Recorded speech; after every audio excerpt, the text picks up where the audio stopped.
Yeah, I mean, just look forward in the dangers of e-personality. If he's an introvert, incel or whatever, and when he comes out on the internet, he has this, like the dark side of his subconscious becomes conscious. I mean, to me, it's obvious. It's what happens. It's what's happening to you on the same way. But your unconscious, your subconscious is different than Gandalf's subconscious. Logic and science dictate that not only consciousness doesn't exist, consciousness is in fact scientifically impossible. And like, yes, it is going to involve math and calculus and science and computer programming. I'm sorry. And that have different implications of the process with the connection between the levels of a person's soul and how it reincarnates. But I'm not going to spur on the issue because I'm not a woman. It's not my issue.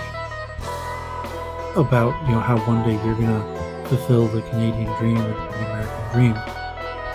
So you watch Seinfeld and say, oh, I could do it. I'm going to go out tomorrow, go to work, and have a great day, and I'm going to be successful. And one day, I'm going to have my own apartment, and I'm going to have my own parties with my own friends over, and I'm going to have my own possessions. I'm going to see things that I want and just buy them. Yeah, but that's just so to say, a worthless opinion of yours.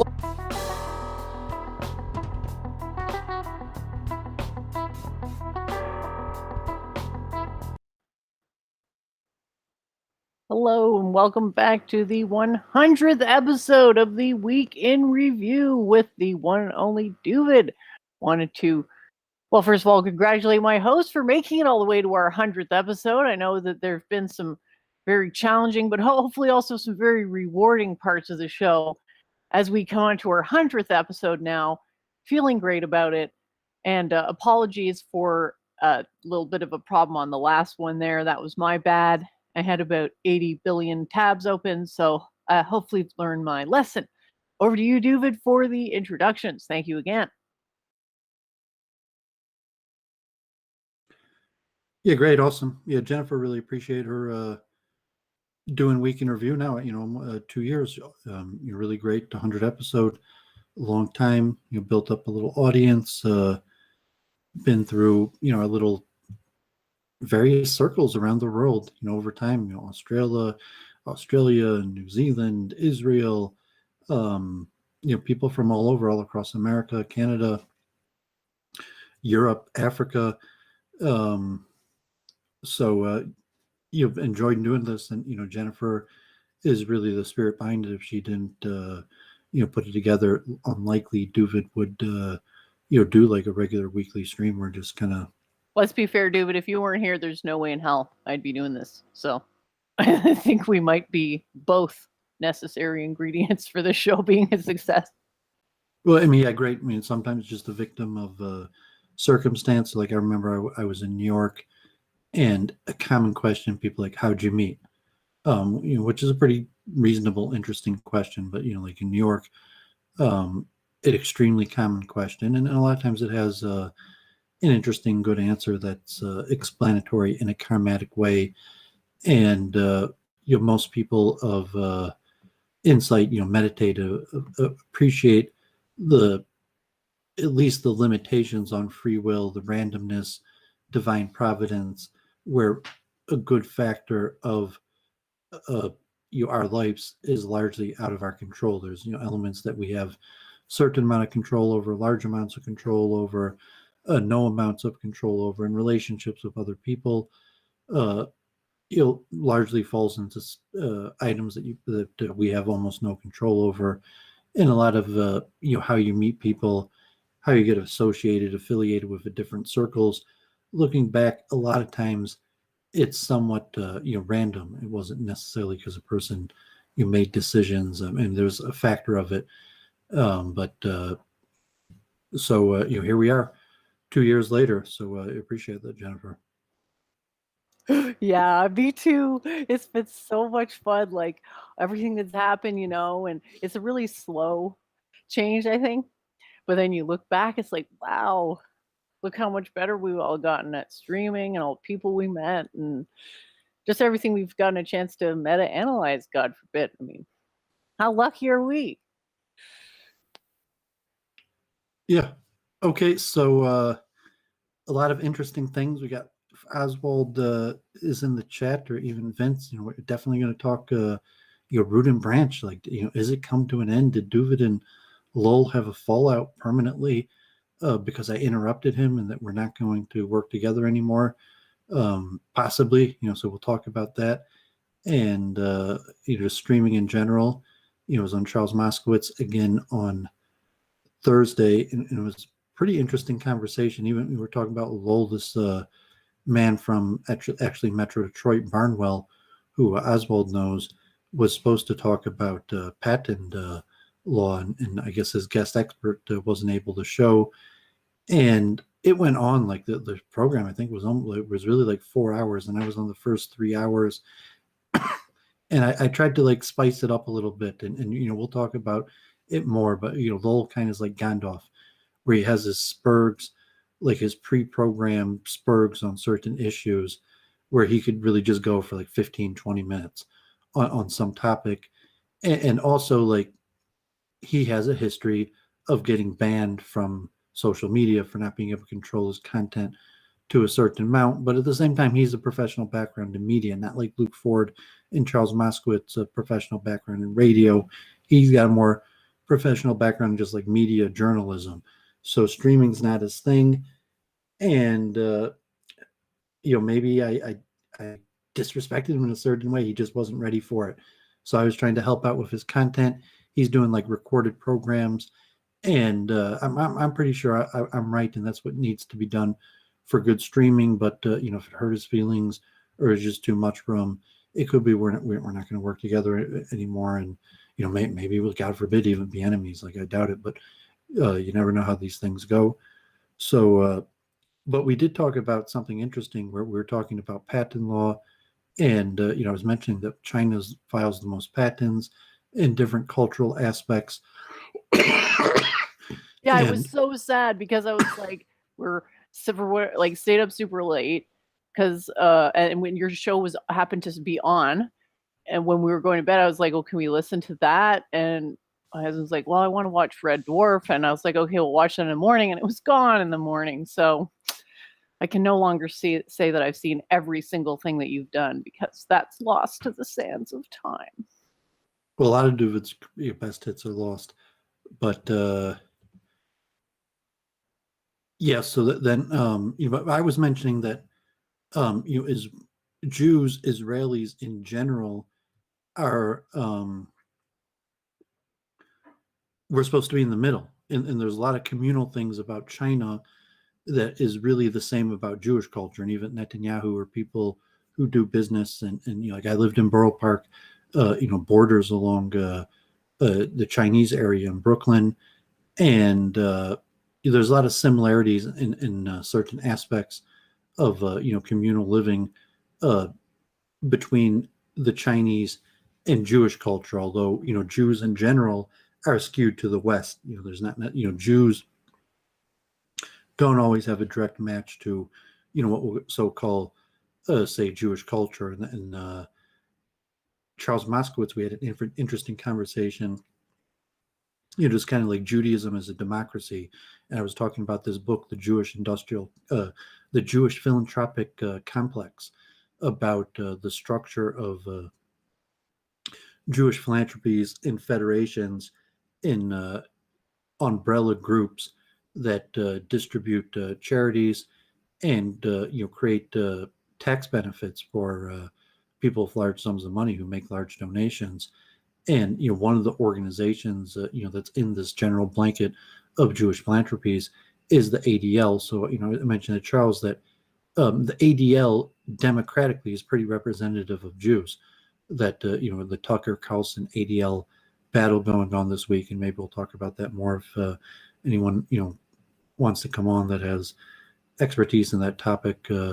But you're just saying that the ADL trying to take down Tucker Carlson is somewhat representative of democratically what most majority of American Jews think. And so there's a difference between what the Talmud and what the religion and what Orthodox rabbis say and what your average Jew says. And in America or Israel, you could there's organizations that could get a Democratic polling. So, Charles Moskowitz, like, abortion's, anti-Jewish, but that's one of the important issues to American Jews. And immigration, obviously, is one of the single most important issues to American Jews. And that's a mismatch generally because your average American appears to, generally not be so strongly in favor of immigration or even opposed to it. But that was a pretty good show on Thursday. And then I guess Charles had Jay Dyer on again. Maybe he's got like Jay Dyer 4 times a year type thing as a guest. So, the program of Charles is going pretty good regularly. And we also talked like interesting, like, what does it mean, to be like a Jew who thinks our own religion is a false religion? So if like, someone like were to admit to Vince or Adam, like, you're right. You're probably right. The critiques you're giving about Judaism are right. It probably is, God forbid, a false religion. But like, I'm still a Jew. That's still what I'm going to do. Just because you prove my religion like logically false or like it can't be true like that, like, lo and behold, I'm still a Jew. So we talked about Charles also in Luke, and I forget what I had, but I was on Luke on Friday, and we had a pretty good conversation on. I gotta think with it slipping my mind right now. He took that down. He, because he that's how he does it. So if that comes to me, or if anyone wants, we could talk about any of those things. And we talked about Ron Weiser, also this Jewish billionaire, head of the Republican internal party committee in Michigan and regent of University of Michigan, where I went to school, alumni from, and he's basically been canceled, for making possibly threatening statements, not enough threatening to be like legal trouble, but threatening enough that he's been canceled, largely, and became like the boogeyman. And he's like, saying he's refusing to be canceled. So, we discussed that, and, saying the Republican politics, like, saying like, you really got to be able to write checks. And so I discussed with with Luke, this Jewish philanthropic complex concept, which is pretty interesting. And even, without any conspiracy, just to understand structures. And the woman Berman who wrote the book, her thesis is largely that the Jewish philanthropic complex was created because of U.S. tax law and the goal of privatizing charities, where the government decided that it's better to let these charities be done in the hands of private groups. So instead of becoming a socialist country, the government provides tax incentives for like groups like Jews to take care of needs that in a socialist society the government would provide, like nursing homes, food for the poor, vocational services, basic education, private schools, that the government kind of rebates and taxes to the community for providing these things for the community and incentivizes it. And that's already been like that for decades. And it causes, what she says, I'd been mistakenly called the Jewish philanthropic industrial complex. But, like the military industrial complex, this weave between private money, Jewish organizations, and government officials, and larger society in general, where it's basically, it's a complex one-stop shop for multiple purposes, including the distribution of charity, but also for organizations like the ADL. So the ADL could just serve as like a hitman against Tucker Carlson. It's like the Jews don't really like Tucker Carlson, and we're going to use our hitman, the ADL, to go after him. That's what we have the ADL for. And in that respect, it's kind of like democratic, that is somewhat representative, regardless of what the religion says or Orthodox rabbis say, of what the average Jew in America probably feels. So, a pretty exciting week, good streaming, good to have 20 viewers already. I got to, I'll get the chant ready, and I have the story of the Goldberg ring. Now we have 20 people. It's a really good story. The story of the Goldberg, the curse of the Goldberg ring. We'll see the curse of the Goldberg ring. And I'm going to do that story to the tune that I did last week. So, Jennifer, anything you want to say? No, go ahead. I'm looking forward to hearing the tune. Okay, so there's a local rabbi, Rabbi Goldberg. He's got an organization called Kids Kicking Cancer, where he teaches martial arts and breathing techniques, power, peace, purpose to, God forbid, kids who have bad sicknesses, and also an inspirational speaker who will use kids who overcame cancer or horrible sicknesses at a young age as inspirational speakers. But he's also a local rabbi, and he's funny. He tells jokes and stories, and he told a funny, joke about the curse of the Goldberg ring. And I was mentioning that to my mother today. It's actually a pretty funny one. So I did the tune last week, which was from. I'm not sure if the origin of the tune is from Tush itself, but was popularly sung, I think, every Friday night by this Hasidic establishment in outside of Montreal that's called Tush, which is largely people from Hungary. That was a Hasidic group, maybe even a few thousand people. I don't think more than 10,000, but may be popular in the area among tens of thousands of Jews that where the Rebbe after the war ended up in Montreal, rebuilt up the remnants of the community in the Jewish section of Montreal, and eventually became powerful, big enough that he was able to create his own establishment, Hasidic establishment outside of Montreal called Tush.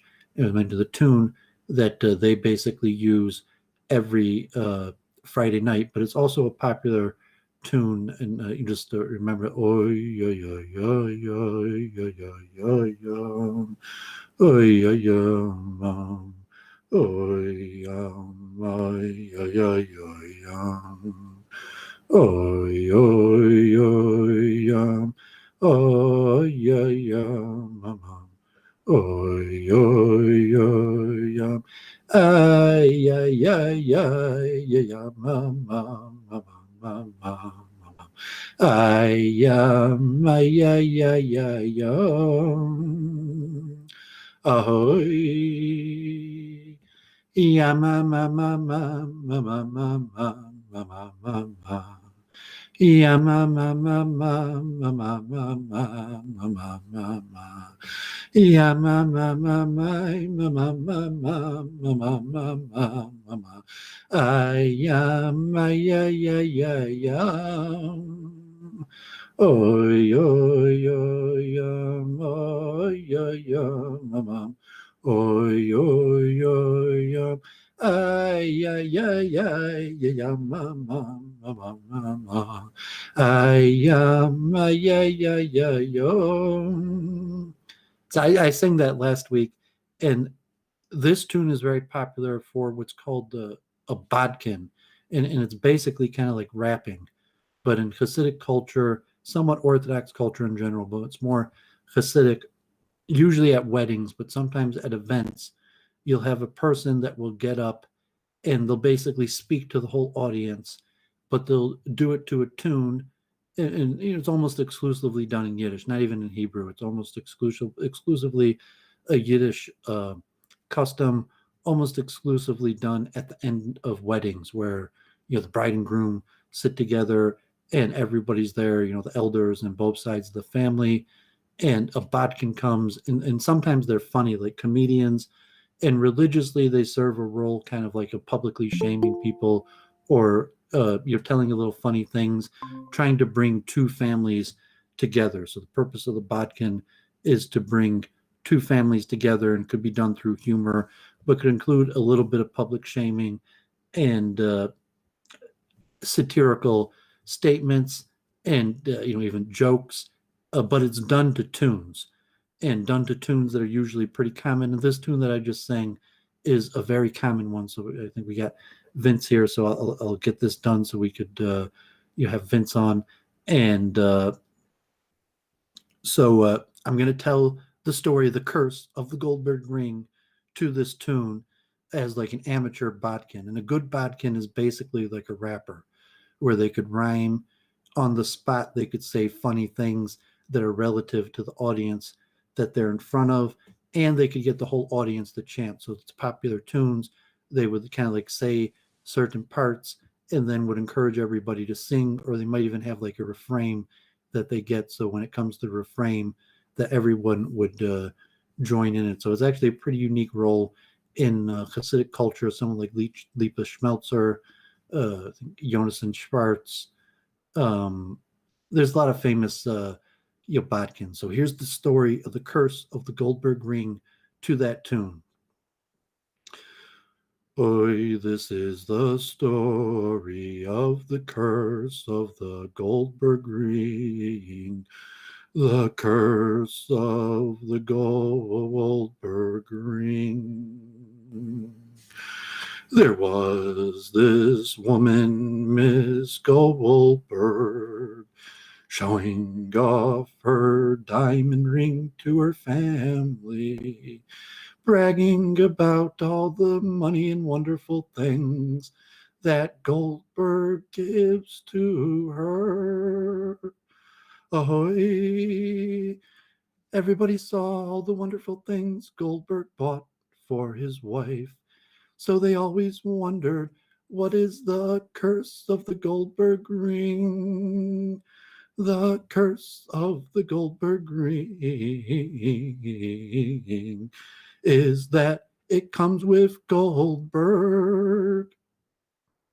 That's my impromptu amateur attempt at a bodkin. But did you like the story, the curse of the Goldberg ring joke?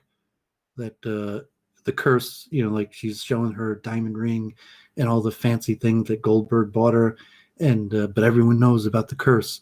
So they're saying, "What's the curse? The curse is that it comes with Goldberg." Oh, you know what? I couldn't quite tell. I was too busy being amazed by the fact that this was like a song version of a story that I had trouble actually understanding the contents, but very interesting. Thanks for sharing. I'm just trying to get the chat comments loaded on the other screen so I can put up the internet. But yeah, I've got Vincent here, and we had a fun time. So I don't know if you wanted to maybe catch us up on how your week's been going. And we can talk about the show that you hosted me for. Give me literally less than 1 minute. I'll be right back. Yeah, let me get some of these things off my desk. So I'm going to do the screen share now, and then I'll just show a bunch of the stuff so I could close it, and then we'll let Vince do his week in review. So can you give me the full screen? Yep. Should be up right now. Okay. So I mentioned on Luke Ford and Charles Moskowitz, like, God forbid the COVID-19 in my area is the worst it's ever been. So, here, this is Oakland County outside of Metro Detroit, and you have the case count from when it started last year, where Oakland County has about 1 million people. It got, 300 people a day. And then a few months ago in the second wave or third wave, depending on how they call it, it got to like 800 cases a day. And now you see the third wave, the wave we're in right now, is higher than it's ever been. The death count right now is not that high, but very likely with this high amount of case count that over the next few weeks or possibly worse, it could be really bad here right near my house. So unfortunately right now, the COVID case in Metro Detroit is one of the worst ever. So I mentioned that worldwide right now, it also looks like COVID is looking really bad. Here you see the distribution of cases, at least reported. But here's the total cases right now, up to about 150 million. But if you look at the daily cases right now, they're actually all-time highs for the world basis. And India is having huge amounts, like hundreds, 200,000 or 300,000 a day the last few days. But you see the second wave, the beginning, if you call the first wave when it first came out, the second wave in the summer, if you count that, and then the third wave that was really bad. This fourth wave looks like it's going to be bigger than the third wave. So, I wanted to show these charts because, like, just looking at the math, it's looking really bad. If you look at active cases right now, there's currently almost 20 million people who actively have COVID-19 right now, and that's almost an all-time high. During the peak of the second wave, it was about 20 million also for a few weeks. So looking at this, it looks like, God forbid, just as many people had died during the last big wave. Could be God forbid, here's the total serious or critical cases where people are, God forbid, really sick right now. And worldwide, there's over 100,000 people right now that are in serious critical condition because of COVID-19.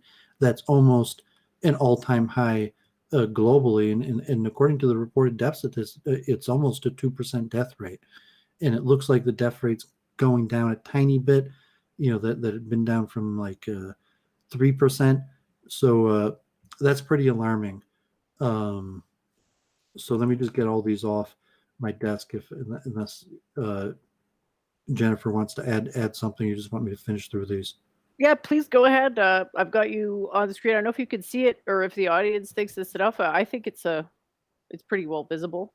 Okay, so this was an interesting today, the Namarasa podcast. So here he has Hare Krishna, the first Indian American that becomes a Latin king, and God forbid, gunslinging, Hindu, and then he repents, and now he's a Hare Krishna. So he told a story today. Here's the Peter Thiel at the Nixon Institute. He said some things about China and Bitcoin. We could talk about that. Here is the upcoming schedule for Root and Branch if it carries through. So see, he already dropped me. So I think he dropped me already from, I'd been there. Did he drop you also? Gosh, I guess he dropped check. Jennifer also from the program host, but here was going to be, maybe he's going to carry through and keep the program going. I wish him the best. We'll see. Maybe we'll work together. He might change his mind, but it looks like he dropped us. He said he wanted to get rid of the chat comments, and he was basically locking down the show. I wasn't quite sure, but something to that effect. We streamed Sunday with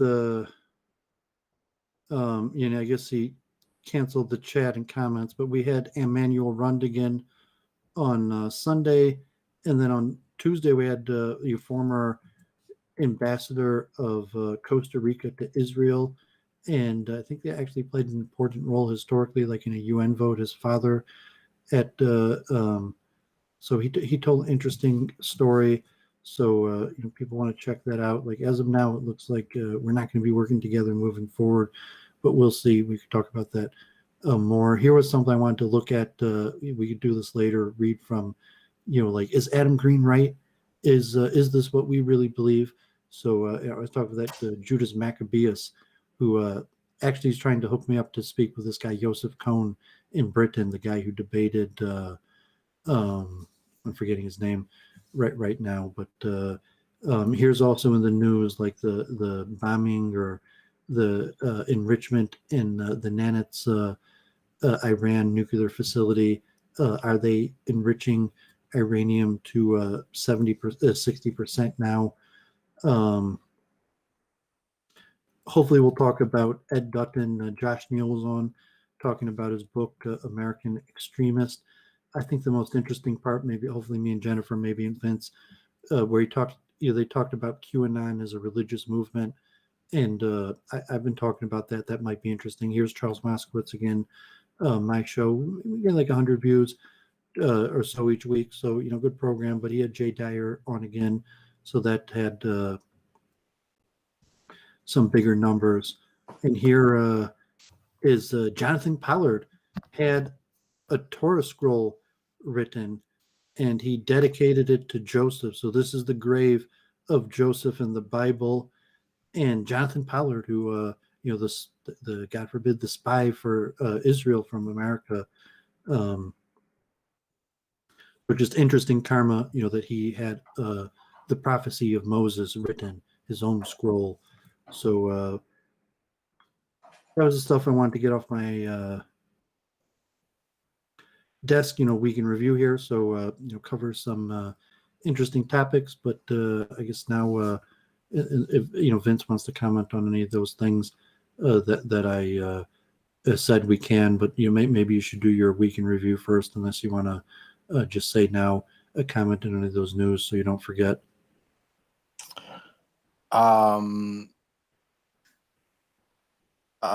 Give me a second. I'm sorry. I until you called my name, I was in the middle of doing something. He was So just No problem. asking. He was just asking if you thought anything about what he had said, but he thought that it would be good to give your week in review first. okay. Yeah, if you missed it, that's fine. You just do your week in review. Yeah. Well, Jen came on because I have a friend named Travis who I guess became interested in like quantum physics and consciousness. And actually, I have debates with Travis. I didn't bring up any of this stuff on the stream because I just wanted you to meet him and talk to him. And I'm interested to see if he's going to become an entropist, because what Jen is talking about is so up his alley. And if Jen is the all-seeing being that she kind of, If just kidding. Go ahead. well, then will he become an entropist? Because I mean, he has dabbled in, or maybe more than dabbled in, other people who speak like this. I'm trying to think of one that's famous. Not like I've talked to him. Do you know that? Jen, what do you think of Ramtha? You know what? I don't think I'm actually familiar with that person. It Oh, doesn't ring you're any not. bells. The ones that I'm Oh, familiar with are like Sri Pravartika Acharya. Do you know him? Is it someone like that? is he a white guy or no? Yeah, I nicknamed him Potato Head Acharya. So if you look him up, Is he you'll the see one? who Is he wants. the one who lives in America, like in Idaho or something, and he has that? He's Is the that one. him? He's the one talking about like Dharma Nation, I think. Yeah, Darmination. Yeah. Oh. Well, does he say that he knows all about quantum physics and the realm of consciousness? Oh no. So this other guy that you mentioned, he does. It's probably a good thing if I don't know who he is, because yeah, I have a bit of a compulsion to correct people when they're wrong. Yeah. But No. no, I'm sure because what's the name? Ramtha Okay. is a being that is channeled by the medium Jay-Z Knight, Oh my god. and and uh This reminds me of she the Matatreya so much. Like, have you ever heard any stories about the Matatreya or whatever? Gosh. the Maitreya. Oh yeah, that's the one, the Maitreya. Sorry, I can't even I know remember the everyone keeps talking about this Maitreya, who is like this self-proclaimed name. messiah that's in hiding, and only a few people have met him, and he's going to come out on the world stage, and he's going to be like this international spiritual leader. And then the Christians are saying he's the Antichrist and stuff like that. And but that's not what your discussion with Travis was about. Actually, a lot of it, again, I was away for parts of it, but it was very well, a lot of it was technical. He was able to pick up questions that I really wasn't able to ask. Well, he has And a gift, and I could tell by towards the end because he asked a question that was I hadn't I hadn't given him the information, but he was still able to ask a question that was actually quite good when yeah, we what the got to one the point about about crabs. Well, the question to which my answer was the dissertation about the crab, the carcinization towards the mhm. end there. So yeah, I was definitely impressed, and thanks again for the opportunity to meet him, because it's quite rare to meet someone who's really given enough thought to this stuff to be able to sort of hit the ground running. So, not to Mhm. discourage people or anything, but it usually does go better if you've spent a while sort of thinking over it yourself, because you have more momentum in the eigenstates of thinking about this stuff. So, yeah, Mhm. it was I'm great. sorry, And Jen. go ahead. Mhm. I don't mean to change the subject, but you said something on a stream a while ago, and it's been itching at me. I don't know if you want to tell me quickly, or if you're allowed to, or if you don't Go want to ahead. talk about it. But you were talking about people being like intimidated to come on the show. This was maybe a few weeks ago. And I forget why you brought it up, but you were like, you don't want to do what Brundlefly did, which was like this total like suicide move or something like that. What was that story? What happened with Brundlefly that was this big crazy thing? That's a long one. But basically, Okay. he got into it with me, and the old bull didn't back down, aka me, and basically wanted to run me off the Luke Ford show. And this was when this was right before Kyle came around. Do you remember Kyle? No. So yeah, you're not really in the whole Luke Ford. Like, you've not really seen too many of his shows or anything. So No, anyway, Kyle was a pundit on Luke's show for probably about a year. Younger boy, spoke very quickly. So this thing that happened between me and Brundle turned into, Kyle saw it and he was like, okay, I'm not going to be the next Jen. So he took the offensive with Brundle, and they sort of turned into this big thing, which ended up being like a big fight. And I don't know all the details of that, but he just ended up sort of trying to go on the warpath and destroy me, Brundlefly that is, and try to get blacklist anybody who would stream with me. He got auto poll to ban me from his stream, who incidentally his life is just going just horribly. I'm sure that's all a coincidence. And yeah, it's just over and over and over till he, had to bend the knee. I am paraphrasing here. Perhaps Doovid can recount it better than me, but it was months of this. Yeah, I mean, hers is a little too biased. Just like a more factual, just the facts. A streamer largely came to Luke Ford to argue with me, but basically rises is in a non-troll that has a little success at the beginning, mostly as my troll, but in general just as like in a non-person arguing more racial arguments, saying the type arguments that a certain audience wanted to see, not like all the way like 1488, God forbid, but like a little further right than Tucker Carlson, and a little less politically correct. But he had a little initial success. He had some talent in his own, but basically he just got locked into a troll. That he appeared as a personality, as a troll. He rose and became famous for trolling. So a few years later, his face is just kind of stuck on being a troll, and so like he never really developed any personality. Maybe just besides for complaining about demographic change in America, or like second tier Trump commentary, basically as a troll. But he has a little bit of a following, and maybe he thinks he's funny, but yeah. So he's still doing it today. Largely, he might have a conversation every once in a while where he complains about demographic change. I mean, maybe he's smart and shares a little bit of useful information here and there. But yeah, he basically is just relegated to being a troll, God forbid. And over time, his trolling probably has gotten worse because it's like a vortex that sucks you in. And in order to whatever benefit comes from trolling or the social high that from doing it has this extremifying process, like like the news is always saying, like white supremacism, white nationalism, and like YouTube algorithms that one step leading to the other. But yeah, once your personality becomes as a troll, and if memes comes on, you were talking about having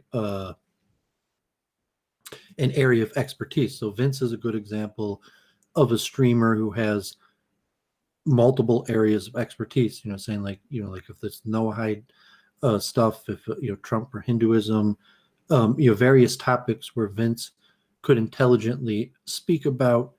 But then is there a question like, well, as the streamer, as a personality, who is this guy, Vince Bruno? Can he be a pundit who could just intelligently say stuff to an audience on any given issue, or is he just a subject expert? And now that Vince has built up his own channel a little bit, so he might have a little bit of people that they're following him for different reasons, just like Doovid. I post a wide variety of content that the average person might not expect to see from the same person. So Vince is similar to Doovid in that way, that he has a wide variety of interests, but he's built himself a little bit of a following, and now he can just talk about what interests him. So just like, okay, I'm Vince Bruno, I'm the guy who does the Noahide and all these various things, but today I just want to bring my audience a different expert speaker, Church of Entropy, on her topic of expertise. And that's the benefit of being a streamer and having an audience, that you could bring people in front of the audience, and kind of like what I'm pretty sure I have the upper hand with Lowell in terms of that. Like he might have a network, but he doesn't actually have an audience. And saying that's why he needs Doovid's help, because Doovid was going to help him build up an audience.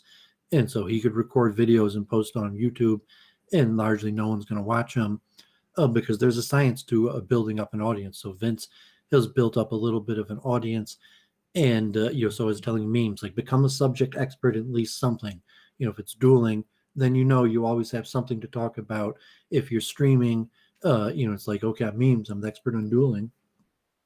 Yeah, that's one thing about Vincent, is I think it was Adam Green that recognized him as the foremost expert on Noahide. Perhaps, Vincent, you can correct me, but someone did claim that. Yes, he did. He said I was yeah, he did. Adam Green did say that. I mean, yeah. Yeah, I guess in the Gentile world, I guess there's not really that many Gentiles that know more about it than I do. Yeah, so it looks like Vincent may be your number one candidate for who has actually used your strategies, whether he did so consciously or not. So just thought I'd mention that. Well, I mean, just a factual element of how you rise in streaming. So Vince, as Claire also, is saying a subject expert. Yeah, she's an expert on being like really subversive. Well, that's not really. But if she's a subject expert on trolling you or on following Luke Ford. Yeah, that's her expertise, is me. Hallucinations about me. And even if she's not really a subject expert, she might not really be.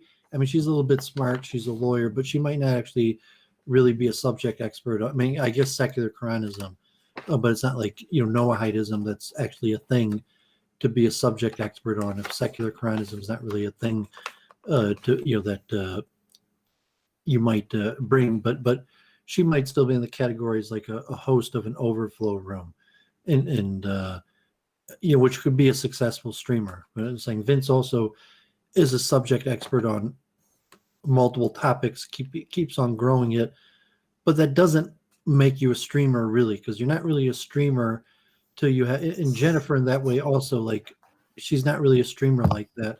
I mean, a little bit, and I've been working this show 100 until you connect with your own audience, like Luke Ford, saying, or even Jonathan Pohl. You start meeting up with people. You have your little crew of people that, like, I'm talking, to people. There might be 10, 20 viewers, and I might only know a few of them that are watching, but I know that a few hundred people are going to watch this, and I speak to tens of those people, and we have a connection, and I know kind of like why they watch me and what they get out of it, and I get feedback from them that I could feel like I'm a rabbi giving my sermon to my peeps. Like that. Once you become a streamer, you have a connection to the people you're talking about. And I mean, Jennifer, she guru that might have a feeling of it, but to be an streamer type way. And so, like, even if Lowell has a root and branch program, he's not a streamer.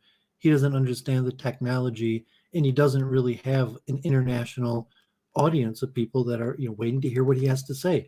You have to build that up. You have to work on it, and so Vince could become internationally known as an expert on Noahidism, but to build up his own audience of people that listen to him because they like him, not just when he's providing his expertise on Noahidism, but because they like watching and being part of his streams. That's when you become a streamer. Yeah, yes. I tend lately, I don't really, what I do is I show videos, I talk in between them, and sometimes I make commentary on them, but it's just showing a lot of videos that It's subject expertise. I mean, you're doing the right thing because you're just focusing on your subject expertise. And even if you can't get like a guest to do. Like commenting on videos is one of the best strategies. Even Luke Ford, JF, most streamers use that strategy. I mean, JF is the most famous. Who he was probably one of the bigger people who did that. That would just do hours and hours, like commenting on Eric Weinstein even. Well, then, yeah, that'll work. I've been commenting on. Do you know Dr. Michael Brown? Yeah, I mean, I've heard of him. I never watched like his show. I've seen him like on Adam Green, a few famous debates. Rabbi Shmuley Boteach, I'm familiar with him, but not necessarily a fan. I'm not Yeah, against him, but he actually wrote about. So he wrote a book called Christian Anti-Semitism. This is big. He wrote a book called Christian Anti-Semitism, and he's a pretty big. I'm familiar with that book. I've seen like him on debate Rabbi Shmuley Boteach on that book. Yeah, and in it he has a chapter on the Noahide laws, and this like Christian conspiracy theory or whatever, and he writes about my blog and quotes me in his chapter. So I actually have just tonight sent him a request for a debate. It's like you mentioned me in your book. So would you like to debate me? But I was showing his videos. He has several videos out, like saying, well, trying to say like, oh, this concern about the Noahide law, it's all a myth and stuff like that. So I was showing a lot of his videos and commenting on them and everything. And he's very frustrating. Actually, do you mind if I ask you, Doovid, maybe, okay, I do know the answer to this, but what is your opinion on the Noahide laws not being implemented until after the Messiah arrives? So like my whole thing is hinging on that it would happen before that. It's like Rabbi Schneerson said, the Noahide laws are in effect in all times and all eras. They were given before there were any Jews. You do not even really need rabbis to be around for this supposed to be happening. Just the rabbis are there to encourage this. But that this is something that would be pushed for to be enacted at any time rather than just only when the Messiah arrives. What is your opinion on that? And we discussed this countless times and saying like, yeah, I'm largely as a believer that the Noahidism is completely independent of Judaism. That's the covenant between all of humankind and God that is independent of the covenant of God and the Jews. So that's generally my understanding. So it's a good deed to maybe help Goyim understand the Noahide laws and practice them better, but it's largely an independent thing. So I mean, I've had this argument with Claire like 100 times, and she just doesn't get it. By saying like, I'm not here to force you to become a Noahide. It's just my belief system that's your karma, that you have these laws, and on a spiritual or whatever realm between you and who I believe to be our mutual creator. That's your obligation to the mutual creator.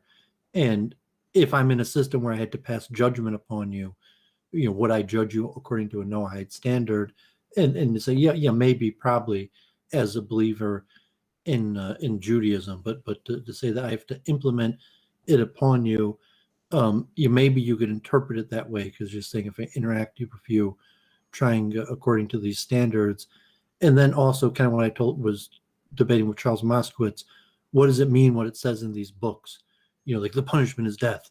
Even Lowell Oswald said that joke. You can't say Lowell without LLL. Laugh out loud. But even Lowell had said that on that show he took down. The punishment is death, and I said, okay, that's what it says in the books. And you say, okay, I believe in God. I believe in Messiah. I believe it's going to be good, even though in our books it says some pretty scary things. So, if like Adam Green's going to question me on the books, I believe it. I know it says some crazy stuff, but yes, I believe. I'm not going to, ruin my chance of, the reward that's coming to me before I'm a Jew, because like I wimped out and said, I don't believe that we're going to win at the end of the day, and it's going to be really, really good for us. But within that, no, I mean, you're saying that's just our belief system as a practicality. Yeah, I mean, like I do think the Noahidism is coming, and just like I think Messiah is coming, that Noahidism is coming also. And me and Vince have had that belief where I'm kind of, like a liberal progressive Noahide, where it's just kind of like the laws of karma and cause and effect, where, it's not like there's going to be draconian rules put on all humanity. It's just going to be all, societies. And I'm happy, like me and Vince have argued again and again about that. And it's probably not the role of Week in Review for, to have these arguments. Week in Review is more to, to schedule or talk about advances in, people's ideas. And maybe Vince is also getting the feel kind of like, like Gandalf, who, God forbid, I said, like any Jew could go on like the soliloquy, God forbid, about like how much we hate Hitler. So, if you have a Jew on, they're complaining about like how much I hate Nazis or something like that. I don't know, like any Jew, but your average Jew, like no problem. Like we could do a soliloquy on how much we hate Hitler. But Gandalf has his soliloquy on how much he, hates Christianity, how bad Christianity ruined him. And, God forbid, if you just like sit him off, like he'll go on that same rant for like 15, 20, 30 minutes, like Lowell kind of do the same thing. And, trying to help him advance in streaming in a certain way to think about that. But Vince was like that in the beginning also, like Claire, where it's like that was the only thing he could talk about, the only thing he wanted to talk about. And like no matter what you were talking about, it was just back to the Noahidism.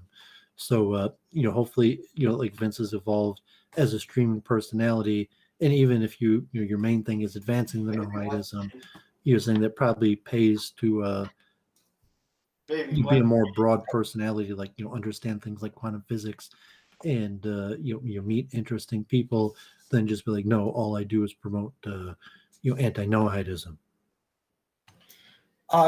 Yeah, I mean, I am trying to. So what happened was I've shown all the videos that are really good about the Noahide laws on my channel, and so I'm trying to branch out into things that are related but don't necessarily have to mention it directly, like Freemasonry.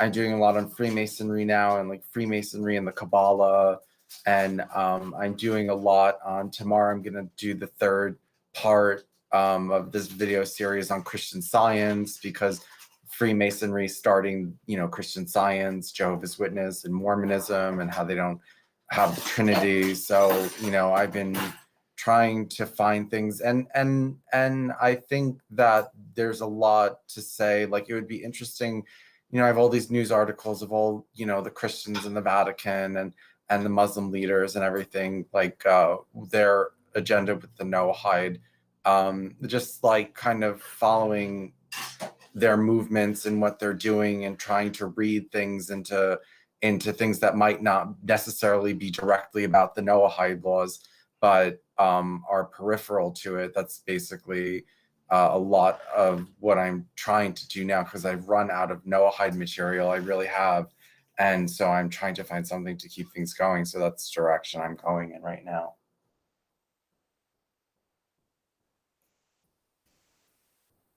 You think you're going to go the Adam Green route? Oh, probably. I doubt it. I mean, it's saying like, Adam Green is a tech expert who put together a news program. So, saying you could consider like all of a sudden, like, okay, I'm streaming. I became a subject expert on something. I got, 1,000 subs. You got your channel, you got an audience. And it's like, now I'm going to become a newscaster. Like I always wanted to be a newscaster, saying like it's a different expertise, and it's not necessarily the natural, having your own show isn't the outgrowth of being the natural outgrowth of being a successful streamer. You could probably do it and leverage your success and just, start talking to your fans a few nights a week and talk about current issues. And you might consider that, like maybe once a week, like your own week in review. But it's probably quite a ways off. Like you probably need more accomplishments under your belt, appear on more shows, have your own content. And then, but yeah, that would be likely that, in the next few months, like instead of being a guest on our week in review, that you would have your own week in review. I mean, that's a natural progression in streaming, and then that you might even have regular shows a few times. But if you have to have kind of a background in media or guruship or something to to say that all of a sudden you want to be this public personality that just talks to large amounts of people a few nights a week. Right. Yeah. I mean, as far as Adam Green, I think I could do something where I put together a bunch of like clips and found some news and, went from tab to tab and said this happened and that happened and look at this part of this video. I think I could do something like that, but it's very hard for me to just sit there and like talk off the cuff. I can do it a little bit, but no, it's very hard for me to do anything unless I have a subject that I'm working on. Like, it's very hard for me to just come on and be like, "Hey guys, let me ramble about something." And it's not, it doesn't work. There has to be some structure to it, and I have to, be there for a purpose and a reason to get an idea across. Yeah, I mean, like lol, you have the Orthodox Jew ramble, which is like the ramble that like at the Sabbath table that a person does to their kids. If someone has your family meals and like all dads at the family meals to their kids ramble about politics, and the kids like half listen as they're eating because at the end of the day they need information about the world, and the place they get it is from their dad's rambles at the the family meal, like in the intro mentioned, like Seinfeld, that you learn how to interact and get ahead in the world by studying experts at interaction, like Seinfeld. But like if you don't have that experience of like the structured family meal where the father speaks and gives a rant or a ramble, and even Dr. Fauci this week is like, you're ranting, but so there's a lot of people that are just comfortable doing those rants. And I said, usually I say that because it's like the father at the family table that rants and his kids listen because they're his kids. It doesn't mean anyone else in the world would have any interest, and even the person's own kids probably aren't that interested in their rant. But they rant regularly because they have kids and they get together for a meal, and that makes sense at a meal that like the father's going to rant a little bit, and the rant could not just be a minute or two. The rant could be like an hour, and that's probably pretty common across the world. And maybe Vince, if you were in like Jehovah's Witness, you like, or something like a little public speaking experience, or like like if you're a witness, eventually you were going to have to be the one on stage, presenting, or doing the like the dramas for how to knock on doors, or something like that, where you could say like, okay, it's not my personality to just rant to an audience, but I did it a few times and people were listening and I love it. Like I didn't know I was going to love it till I did it. And now I got an audience for it. Like that's all I want to do. I want to rant to my audience like night after night, in the same way like that a father would rant to his kids over the dinner table night after night. Well, you brought up Jehovah's Witness. I know you said you had a problem finding my channel. I don't know, maybe Jen can send it to you. But I got. She sent me the link for your last video. I just meant like when I search, there's like another Vincent Bruno. So it's a few times like I searched Vincent Bruno, and it's like there were other ones coming up. And so like I had to like put in something else like Noahide or Masonry to get you. But if you just put like Vince Bruno, I think there's a few of them. Mm-hmm. Yeah, probably. Well, I got a book by David Horowitz. Now I think it's the famous David Horowitz of today. This book was written in like the 70s, so I don't know how old David Horowitz is, but there's a few David Horowitz. Yeah, I guess there is a few David Horowitz, right? But I don't know if it's the David Horowitz Center or something like that. But anyway, the conservative pundit. There's actually a few conservative pundit David Horowitz. I think there's even like 3 of them, and Charles Moskowitz has been interviewing every few weeks as a regular David Horowitz. But the most famous one is like this right-wing personality, like a little bit like a paleo conservative, kind of like a Gottfried type that is like borderline like white nationalist, Jew, but still kind of like neocon paleo conservative. Mm-hmm. Well, whoever he is, I kind of, it was interesting, and I did think of you a little bit because so it's about. Were you familiar with the fact that Charles Taze Russell, the founder, was like Zionist, but I Yeah, mean, we talked about this. I read the the history, and well, I he's also said upset. that was somewhat common among Baptists and Protestants in America at the time. That Russell wasn't the only, like Baptist or Protestant that was doing a Zionist interpretation of Christianity in America at the time. Well, this guy who wrote this book is upset with the Watchtower for leaving behind Russell's Zionism. And I did think about you because we've talked about that kind of stuff, but he's been very biting towards the Jehovah's Witnesses.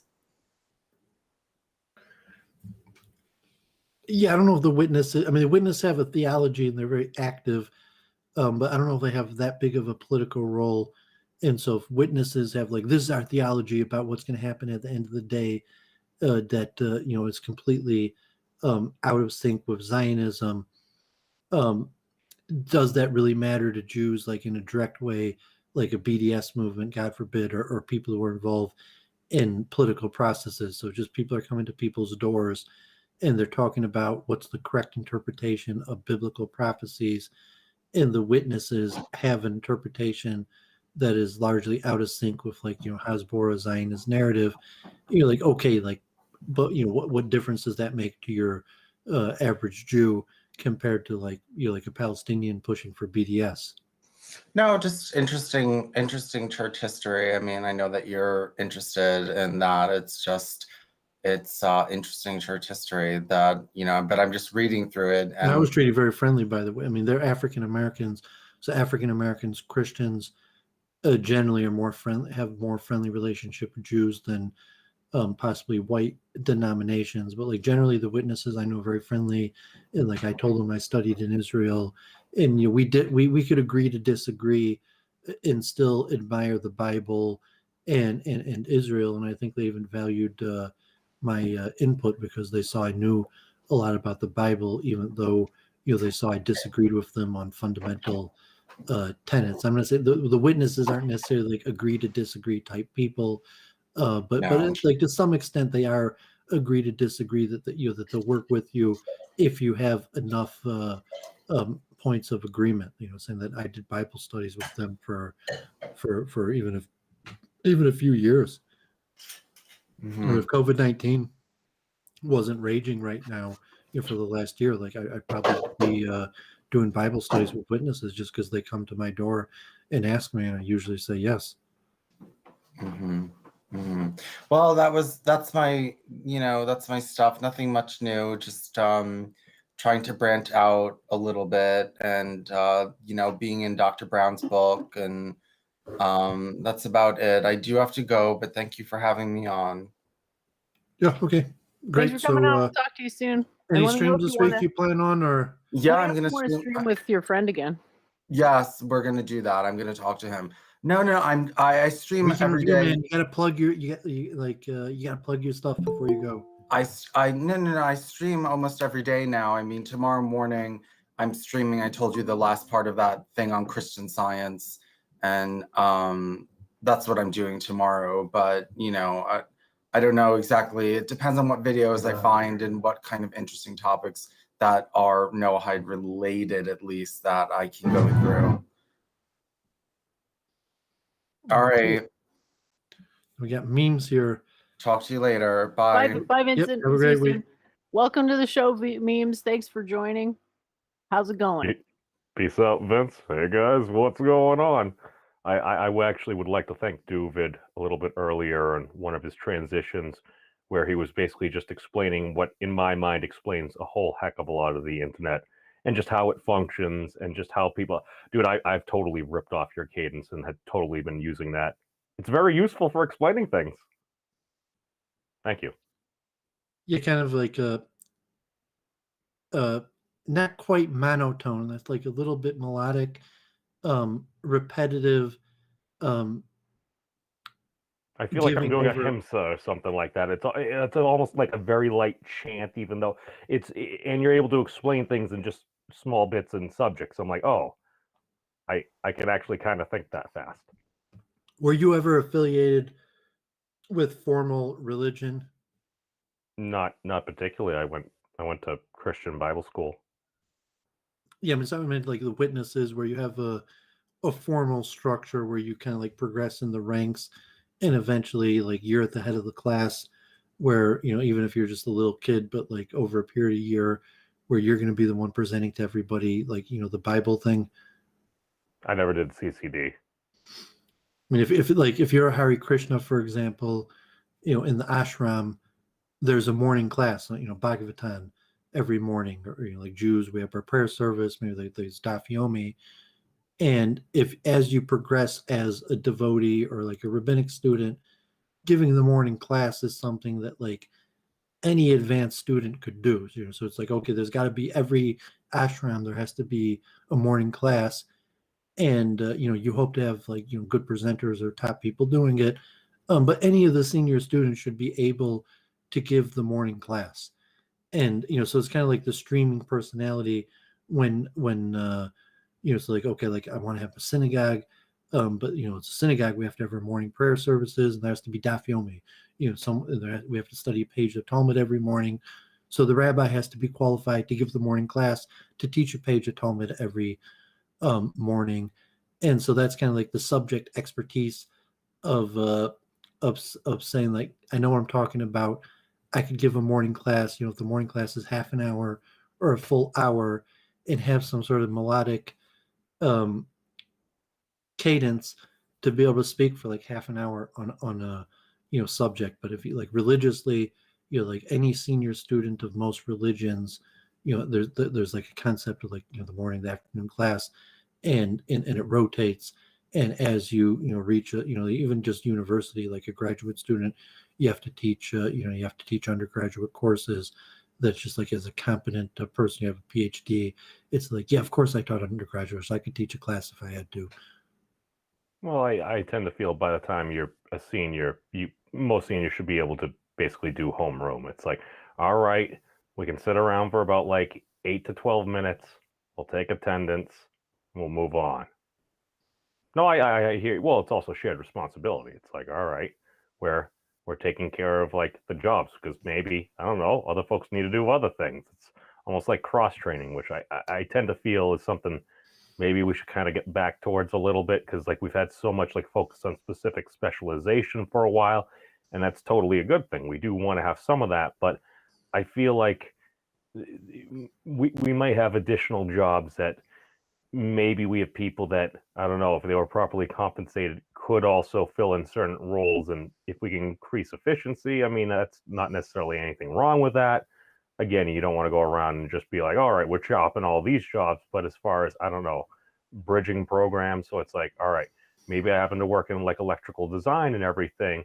Well, at the same thing, it's like, all right, maybe there's some IT functions, like, I don't know, maybe just hooking up a router, something also kind of basic that maybe we don't need a full like separate cable tech for, depending on our capacity, what we're working on, and everything. So I don't know. So did you Go on. are you streaming enough to do a week in review? Are you putting out content, appearing on channels, or not really even enough to do like a week in review and tell people like what streams you put out or appeared on this week? Oh yeah, I mean, for me, I personally would just, I used to, and I need to get back to it because I've been totally lazy, just literally doing a daily show, because I think right now what the best structure would be for what I kind of do is, because before, a lot of times I kind of grew of, I would do appearances on other shows and just kind of like clip portions from that, and either have an interesting part, or very often just put it to silly music, take out certain highlights, just kind of try to make fun of myself and a little bit of the situation, try to get a little bit of humor as well, without necessarily maybe going across the line as much as I should, but at least being able to balance it out with, look at me, silly things about me. So just trying to find that balance. I think I'll kind of try to do that again, and probably try to use just my own platform as, because the thing is with that, it's like you're also basing it upon, all right, I need to be invited upon these shows. I don't necessarily want to be overly pressing. I don't want to necessarily be completely a dick.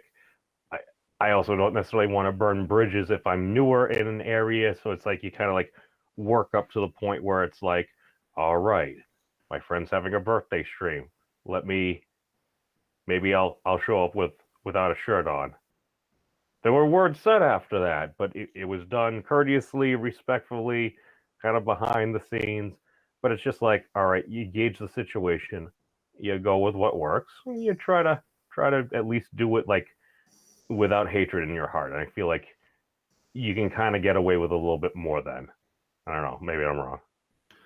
Yeah, there's a pretty basic science to building up an audience, and that includes like appearing on other people's programs. Like if you just make your own channel and start talking, likely you're never going to get an audience. You're never going to get any views. It Needs to be a reason. It needs to be if you have IRL friends that you'd be like, yo, I made something, I talk.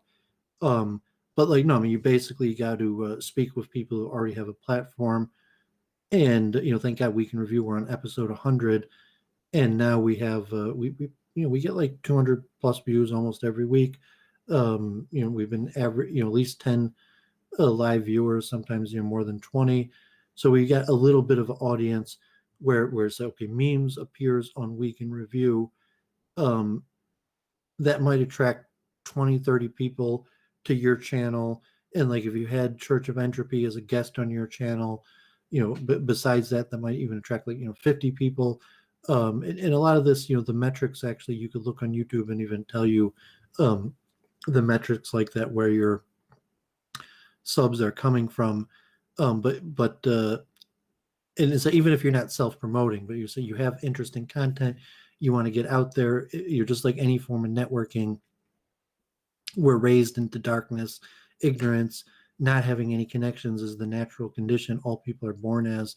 Maybe you could, gain some of your parents or tribal connections, but, generally you have to do networking, you have to enter networks, and you could siphon some of that out to yourself. And that's why I mentioned, becoming a subject expert, to then having your own, followers, your own fans that have some sort of direct connection to you, that okay, he's subject expert in this, but it's like, no, it's memes, like like my buddy memes, like it's not just he's a subject expert in dueling, like he's my buddy, I listen to him, we talk about all kinds of things, like I know him, I know his jokes. You have expectations and patterns for how the person does things, and even interactions and friends, like Doovid and Jennifer, like a package deal, that after you stream a while, you have your known personalities that you talk with, and break into circles that someone appears on your channel, that you get a little bit of audience, that you could send them to someplace else. And even Vince was saying, like Dr. Brown, so he mentioned his blog and his book, and Vince already has a channel with a good few hundred subs, that he might even be able to get Dr. Brown, say, I'm Vince Bruno, I have my own channel, I have a few hundred subs, and so that's kind of what we put Week in Review for, is to the chart and talk about the rise and fall of e-personalities, and to develop it as a science and kind of coordinate it. And I think also we had the atheism versus theism that Arjun was on Modern Day Debate again, and oh yeah, I forgot about that. I was like begging in the chat to come on to debate pantheism with T-Jump, the based big-brained atheist. Yeah, I mean, so there's just like Jennifer still hasn't hit 1,000 subs, and we had talked about going on Modern Day Debate, and we had already agreed to do it, but it just didn't work out. Like they never contacted us back, and even JF was going to moderate a debate between me and Jennifer on quantum mind and dualism, but it didn't happen. But maybe it will happen still. And then saying Jennifer isn't really a streamer. We're saying she's a personality that streaming and blogging supplements her larger personality, as opposed to like being a streamer, where like Doovid is basically an independent streaming personality. I mean, that somewhat matches me if you met me in real life. But I basically created an e-personality and stream, but I'll interact with people and have an e-following. And, I think Jennifer's been borderline of how much she wants to do that. And even I'm kind of borderline. Like, in fact, I just got the i12 Max Pro new phone. I want to be a good so influence, I don't want people to be badly influenced by what I do, and if I become too much of an e-personality, that's promoting that type of, like, it's making kids think I want to grow up to be a YouTuber, and it's like, is that what I want to be inspiring kids to do? That's already how things are, though. I'm a global teacher of wisdom that has people all over the world that benefit in a network of people all over the world that they talk to regularly. Just set a better example. It's totally great, but I guess like that's what, and I'm not against that aspect of it. I'm pro the furthering of knowledge. It's just like I'm always worried with the ahimsa thing with like what's the balance between, like, I don't want to be any more famous than I need to be, in short. Well, even famous, but just saying like the message, and building up a brand or means to an end, to say, okay, the end isn't me being famous. The end is a network of ideas, coalition of like-minded people or something, and the technology or building up an audience is just a means to doing it. And saying the memes is just the means. The memes isn't the end. The means isn't the meme is the means. What do we mean by meme exactly? So maybe I'll take a break here. You guys want to talk a little bit, or did you want to say something to me before I take more medicine? I was hoping we could go into like discussing what actually we mean by the word meme, but maybe take your break and we could pick it up when you get back. Yeah, I mean, you got memes here, the expert on it. Yeah, meta-analysis of memes. So you guys can figure out what the hell a meme is, and then Doovid will come back and we'll debate whether a meme is a mean or an end. I love the sheer fact of the style of conversation and the sheer fact that given my moniker, the memes of destruction, it's also very easy whenever anyone's talking about the means of something to simply just sputter out memes. And at some point, they're not even sure if they're saying means or memes, and other people get a little confused as well. And I totally love it when that happens.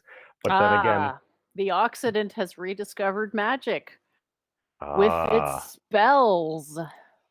I told Professor Peterson he was a pretty good wizard. What is a wizard? It's a person who changes the world around them via verbal and somatic components. Not only is that a near ripoff from the Dungeons and Dragons description of a wizard, because they need to speak words with their mouth vocally, as well as weave signs with their hands, so they can't be encumbered or tied up and stuff like that. So he said that was quite the compliment, and then put his arm around me when we took the obligatory photo. Oh, cool. I had to spend an extra $42 to stay after to tell him that. Are you serious? 42? To stay after. It's a sign, man. You want to know how I read signs? Wait a second. Was it 40? I'm just saying that because I believe it might have been less, but I want to say 42 was the upper limit. I never even made that connection. Thank you, Jen. But yeah, like I have a quote. It's myself. It's numerology is the first step towards insanity. Because you ever heard the quote about like genius is seeing patterns that others don't, seeing patterns that are there that are hard to see, but insanity is seeing patterns that aren't there or something like that. I botched that horribly, but are you familiar with a better version of that quote? It sounds like the whole like Eric Weinstein, that thing where he's like, if you just keep on asking why, you either end up in like theoretical physics or an insane asylum. I mean, it's specifically to do with numerology because it's sort of the same vibe as astrology, right? It's like astrology is a type of numerology because you're dividing the sky into 12. Yeah, so you're using some loose numbers to basically confirm emetics. Exactly. So that's my quote, is that numerology is the first step towards insanity, but then there's this other thing, which is that the universe functions on a numerological or information, whatever basis, right? Because the measurement limit is sort of the ground floor. and that's numbers, right? 3 plus 1. Those are numbers. So it's like we need numerology to get the answer, but it's if we go on the wrong path, it's gonna like totally screw us. Well, the thing is that's why we're supposed to have actual like testing of certain things as well, and then again hoping. But all I know is I was on Discord, and one of the actual like I think physicists, I think he's an actual professor maybe, but he was gives his like weekly math class, and he's going over something, and he was actually going over Gauss's theorem.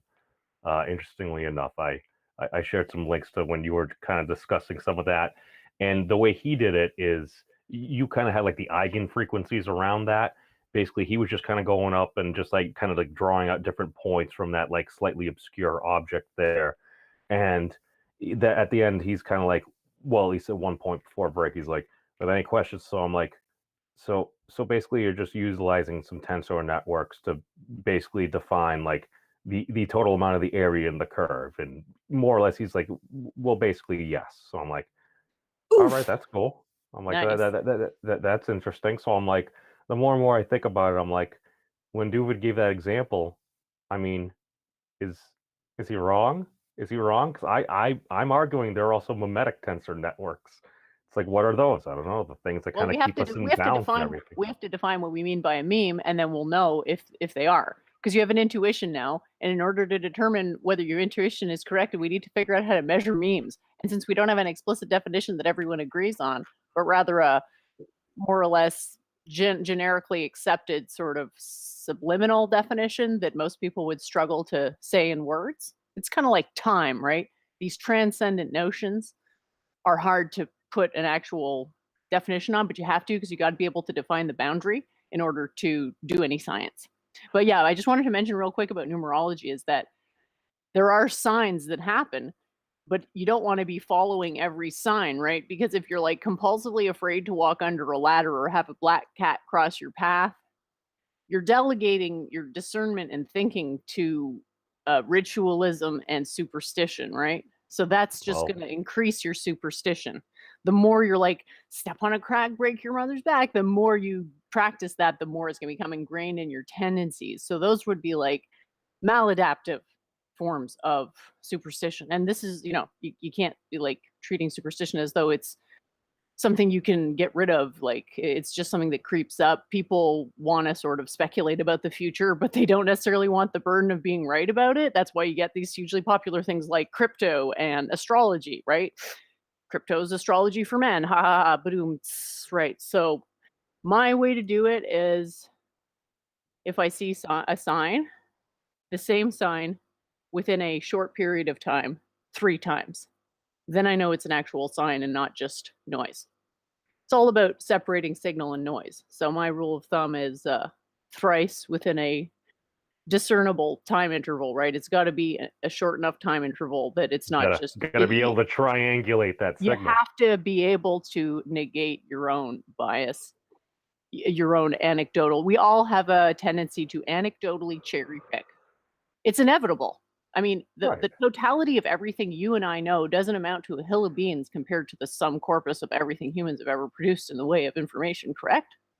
Right. We have to.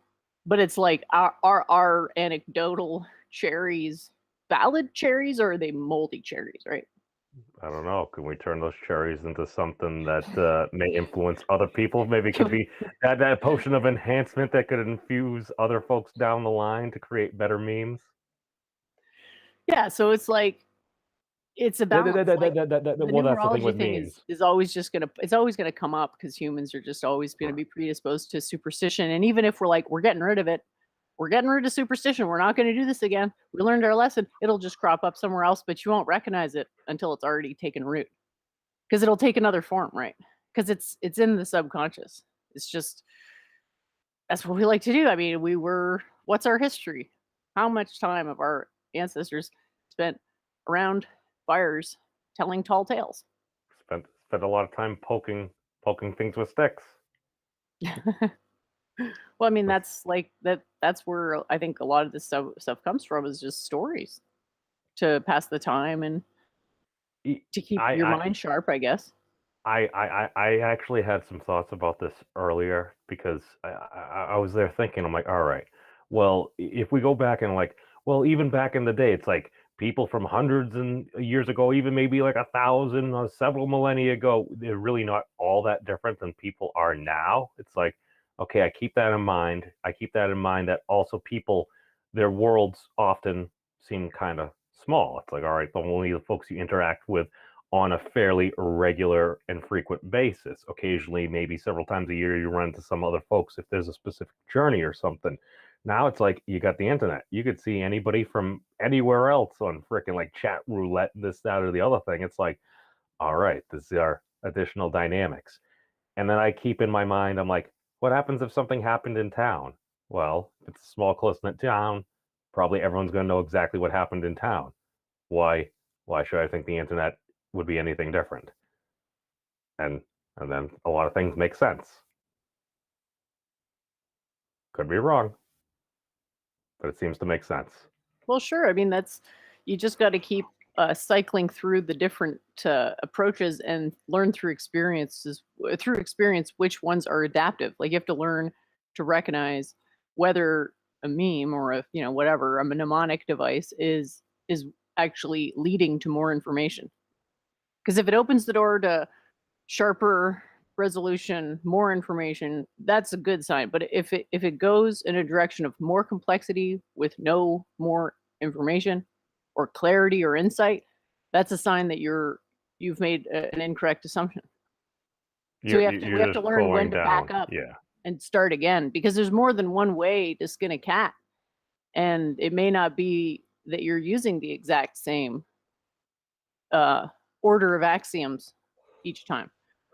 There's a different way through the actual causal graph there, as well as just because I'm a black cat, I'm not skinning the cat. It's fuzzy. Oh, you have a black cat, so you're just basically telling the superstitions to go fuck themselves? It was my old roommate's cat before he disappeared and served his time. But is he a good cat? Yeah. Well, I'm glad then. Some cats are just like little psychos, but some of them are actually super nice. So cats like people, come in not all of them. Different forms. I get the vibe that they really have like disdain for. Some of them have disdain for people. Like, you ever see that video where the cat is starting to fuck up the person's shit, and the person catches them on video, and the cat sees the person and then just like shies away as though it wasn't doing it? Of course, it totally wasn't me. Okay, and then did you ever see the one where the cat was like, you ever heard cats talk where they're like, they sort of sound like a very small motorcycle being revved? Mm-hmm. And then somebody was videoing a cat doing this, and then as soon as the cat saw that he was being videotaped, he stopped. That's the level of, what do you call it? Yeah. Cunning. You're right. Well, it's also when a cat makes a jump or something and it kind of misses and it kind of goes to the floor and everything and it looks around really quickly. It's like, who saw that? It's like, don't look at me. Well, they're self-aware enough to know that they want to fuck you over without you knowing about it, and will actively try to cover it up if you intercept their shenanigans. See, this is why I know the Earth isn't flat, because if it was, the cats would have pushed all the good stuff off by now. Someone's asking frequencies or energy. Okay, if you look up quantum mechanics, we are free. If you go into, I'm not sure if there's an actual name for this, but it's E equals H nu. Do you know what that one is? That the energy is equal to, for a photon? Equal to the frequency of whatever nu is. Yeah, it's the product of the Heisenberg constant and nu, which looks like a V, but it's the Greek nu, N-U. So it'll be E equals HV or H omega sometimes, depending on which version of H you're using. It's that little alien kind of looking thing. So for a bosonic system, like for a system comprised of light, then the energy is equal to the sum of the frequencies times the Heisenberg. The frequencies times the proportion in which they occupy the. Because the way to look at it is like the waveform has a bunch of different frequencies in it, and they have different amplitudes. And the total amplitude of all the constituent frequencies is going to equal memes. 1. There you go. So this is what you call a convention of quantum mechanics. So why is it 1? It's 1 because we effing said it's 1. Because the probability that something will happen is 1. That's basically what it is. It is a constant, not a constant integration, sorry, but it's something we impose in order to make our probabilistic understanding of quantum systems make sense, i.e., the sum of the probability that something will happen at any point is 1. Because something could be anything. And that's sort of the idea that quantum is I've been saying, this is what I've been saying since I was in university. I don't think they understood me back then, but the quantum mechanics is a coordinate system. It's an I don't think axiomatic your screen share framework. is working. If you're Sorry? trying to screen share, it's not working. Oh, I was showing quantum cats. It's physicsmatters.org. For some reason, they had Dyson and compact disc cats, spherical harmonics. If you I'm want sure to screen share, memes, if you want to screen share in the future, can you just let me know that you're throwing something up there? You can keep it up there because I need to just switch the Hangouts window so that people can see it, because otherwise I just have it always on Doovid because it's on camera. So I think that's the better look. So but otherwise, if you want to display something, I can do it. You just have to just let me know. Let me get to something more interesting. Because it literally was just showing cats and was like, lol, Schrodinger. So I'll display you again then. Okay. Okay. So are you gonna share your screen? Wikipedia, we should have pictures. We can only But- see your mouth and the very bottom of your nose. Did you know that? Oh, And okay. you're My sure apologies. this is level up. I don't. Well, of course. I was what else thinking, would like, it say? is he trying to like do it so that his heart chakra is in the middle of the video? I was like, no, there's no way that was the No, plan. I'm not opening up the 8th gate right now. We'll see what happens. What the heck am I doing? All right, present now. A tab, a mighty tab. All right, photon energy. There we go. All Okay, right. it just takes a couple seconds, and it looks like it is okay. There you go. All right. This looks like the thing you were talking about. E equals H of C over, is that lambda? Is that mu? Does it matter? What are we looking at here? Yeah, okay, so E equals HC over lambda, and then there's a Yeah. relationship. Basically, C over lambda is nu, because the product of the frequency Of and the speed of light. wavelength is the speed of light for electromagnetic waves. I mean, that sounds good. It Yeah, sounds so like it basically makes sense. the equation for photon energy is the same one I just cited, except instead of nu, it's C over lambda. Right. So this is for photon energy. So basically, like, real quick, how my system works is that everything is modeled as a photon because the fermions support the photons. And the photons are the mediators of energy. So if the mass of a system remains constant, our Schrodinger equation would be entirely in the domain of these three-dimensional photonic waveforms, which would then be broken down into eigenstates, which would conform to the geometry of the universe, aka measurement limit, aka can't have more than 3 + 1 independent measurements per scale, right?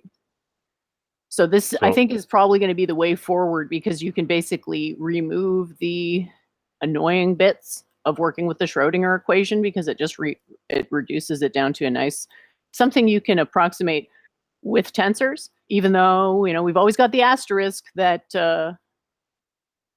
we can't really do calculus if we're taking measurements.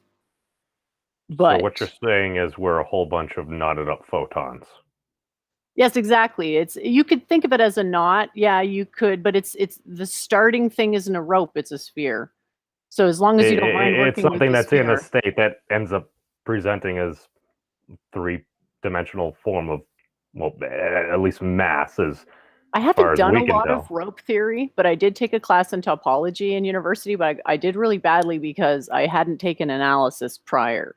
And there's this whole like screwed up political thing at my old school, because it's like the bilingual school. So they like the physics students like lobbied the faculty to run certain courses only on like alternating years so that somebody could go to school 100% in French if they wanted to. But the side effect of that was that, like, you had to take a bunch of 4th year courses before you took 3rd year courses some years because they would only run the courses every 2 years. It was a little screwed up. Anyway, all that aside, I don't have a lot of experience in topology or rope theory, but if there is, it's possible there's an approach in this domain which could be used for this approach as long as it's topologically equivalent, right?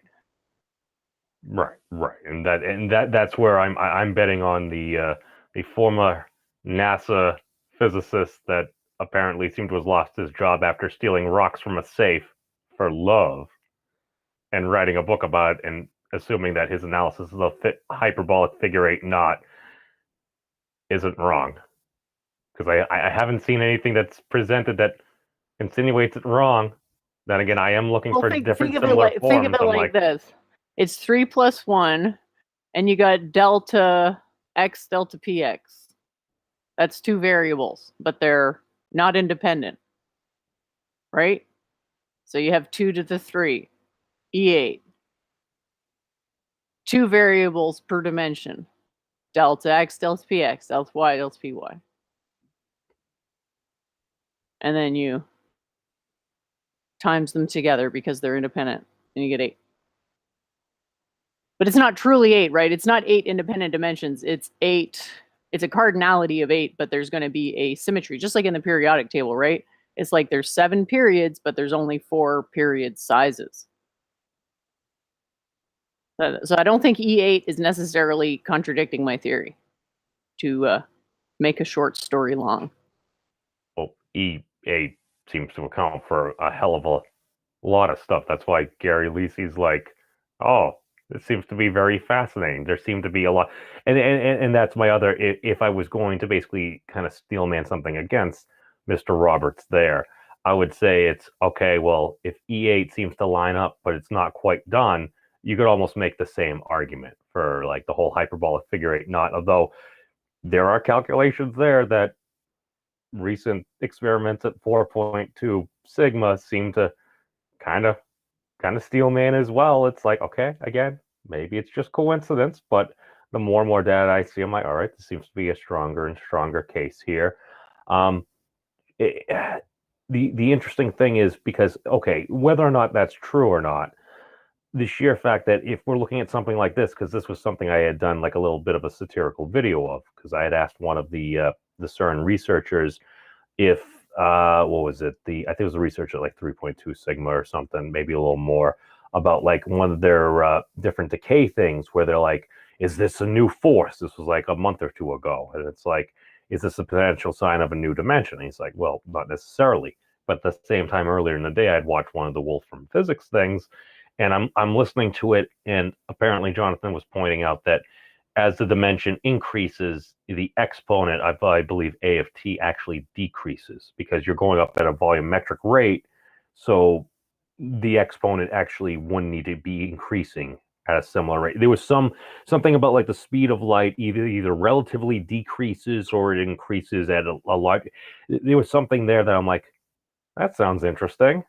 Maybe that explains something. I just love the way they do their live streams. Like, I gotta say congrats to Wolfram on his format, because like I honestly don't think I would have the balls to go and troubleshoot my shit live. I'd just be too like I'm too much of a perfectionist. I'd be like, no, I'll wait till it's perfect.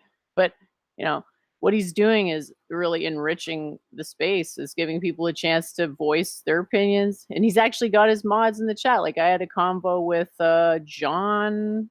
I want to say it's not Jontron, but that is not Jonathan Gorod.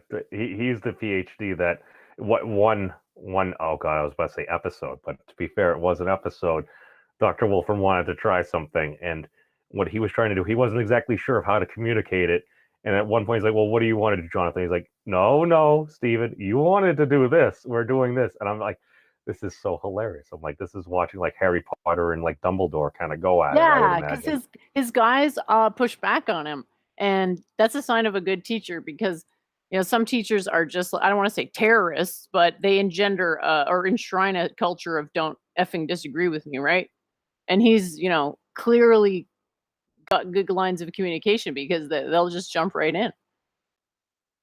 And they'll push back on what he says. So the dynamic is just great. I'd love to come on sometime, to be honest, and try to teach them my theory and see if there was some way they could shove my theory into their model, because it may be flexible enough to accommodate it. Hit them up on the Wolfram Forum. List down that you're down to either be a collaborator or something like that. There are options. I've literally like just listed myself, occasionally go on the forum there, because there are people that like they actually like go through, they read stuff, and I'm actually curious about that. That was something I hope to ask you this weekend about, is how did you figure out the periodic table? Because I keep hearing you figured something out, and based upon what you were describing earlier, I assume there's some form of a pattern or something that seems to make sense. Are you asking me? Sorry. Yes. You're asking me how I figured out the periodic table. Yes. Okay. Well, why don't I pull it up and throw an image of it on the screen share before we go into that? And yeah, Doovid, I noticed you're back. I don't want to overshadow you. So did you want to pop in? I was listening, so it's fine.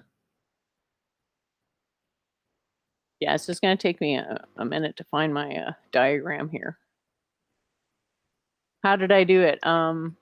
Prayer, hard work, long bouts of contemplation, meta-analysis, God forbid, a huge amount of cross-disciplinary study. That's see that was my thing. It's like based upon what you told me before about like your research. It's like, all right, you're studying signals, you're watching wavelengths and stuff. Just to me, I'm like, all right, if I did that all day, every day, if that's my job, I'm probably going to get pretty good at noticing certain patterns and just certain things, and like maybe the way they interact, and just that was my base reaction. I could still remember the moment that it happened. I was, I think at some point I was like, I don't know exactly what precipitated it, but I had conversations where I was like trying to show people what my beliefs were all about, not convert them, just, share that stuff. And after having, yet another miscommunication with an unpleasant result, I was like, screw this. I'm never saying anything else again. And I'm just going to write a book, and I'm going to just put all my ideas out there, and I'm never going to worry about it again. And if anyone's interested, they can read the book, and I don't have to like be feeling this like burden of sort of being a witness to whatever I knew to people. And so I was like writing, and I had written a bunch of crap, and it was all gibberish. And I was just sitting in my kitchen one night, and I was like praying, and I don't know if you could be praying exactly, but just sort of calming my mind to like be calm. I don't exactly know how to put it to words. And then it just popped into my head. It was revealed all at once. I can show you the first diagram of it that I did, if you guys don't mind talking for a couple minutes. And I just threw a meme up here. I really like it. I don't know if you guys can see it, but Oh dear. fuck off. I don't believe in that made up shit. Sorry, I had to. Well, I mean, these things happen. I'm not gonna lie, I do like a good fedora. Sometimes you have to tip the fedora. It's a rhetorical strategy. If somebody is karmatically on the level of that, and sometimes it just makes more sense. You don't bring a gun to a knife fight, so to speak. Well, that's the thing. It's I also tend to try to keep in mind. It's like, all right, if somebody wants to yell and scream on the internet, I'm like, all right, there's a person that's yelling and screaming on the internet. I'm like, this is nothing new for me. Why should I go out of my way to be offended at a person that is yelling and screaming at me for some apparent reason on the internet? Or maybe I'll just let the person continue to yell and scream at the internet. So if anyone wants to watch, they can watch a person yelling and screaming on the internet.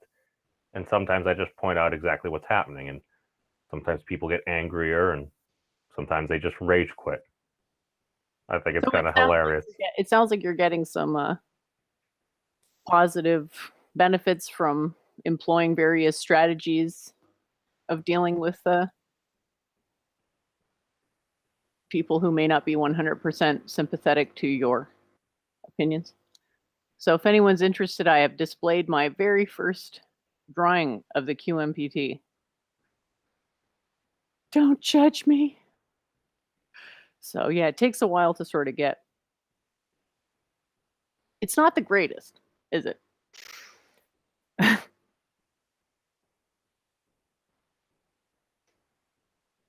Can you guys see it? I'm just looking. I don't see No, it. if you're doing a screen share, it's not working. Wait, no, here we go. Now it's all right. Oh, that's pretty. Thanks. Yeah, so that was the way it was first revealed to me, and I didn't initially draw that yin yang symbol. I just did that later because I probably made a mistake and wanted to cover it up. That sounds like something I would do. I mean, as you can see, it's not great, but that was just revealed to me all like bang all at once, and then I just drew it out. So I cannot tell you the method of revelation. Like revelation is something you have to prepare yourself spiritually for a very long time. That's why I keep harping on this guru thing. Is like you can't really get revelation without understanding some aspect of this guru thing.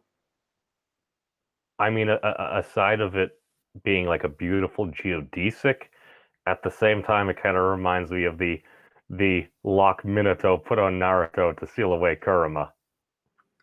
I'm sorry, I understood less of those words than I understood. Wait, I didn't understand more of those words than I understood. Not Naruto's tummy lock that holds the nine-tailed fox. Oh, I don't watch cartoons, sorry. Okay. I occasionally steal them for memes, but yeah, I'm not really too familiar with them. Sorry. Okay, I'm sorry. I dove too deep. You understood what a genjutsu was. Maybe Naruto just ripped that off from other places. It's okay. I'm not sure I know what a genjutsu is, to be honest. Yeah, I sell fiction. Like I'm a merchant, so like I don't really watch or consume that stuff, but like I'm a constant merchant, so like if I was selling that, I would sell it. So I've got the other diagrams. These are the ones I came up with right after. So they're a little bit different, but they're just also mostly two-dimensional until I got to like the better 3D ones. But anyway, yeah, that's all I wanted to say. So what exactly? How would you describe that? Like, what is the relationship there? I assume if I just took apart the periodic table, well, all is one. Lay it out. All is one. I already knew that all was one. It's just a question of how is all one, and how all is one is in the measurement limit. 3 + 1. Because to just say all is one, that's what the hell is that? That's hash-headed nonsense, right? But it means something. It's just very subtle what it actually means. I feel like I'm not answering your question very well. I'm just trying to be honest here. Oh no! I'm like, okay, dude. No, I saw certain like Krypton and stuff. Was that Krypton in its different states, or was that like a representative of like number of valent shells, or does it just go whoop?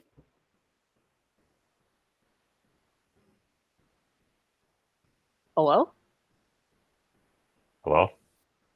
Sorry, oh no! I okay. No, I wasn't sure if there was something else where it's like, all right, I see like Krypton. I see a bunch of other circles. I'm like, are those Krypton in different forms with different amounts of neutrons? Is that Krypton with like the number of valent shells it has, or like does it just kind of just like end up on like that sphere is just kind of like whoop? I'm not sure I understand you. You're asking why the noble gases are the way that they are? Oh, as far as like on that sphere, how are like the elements aligned?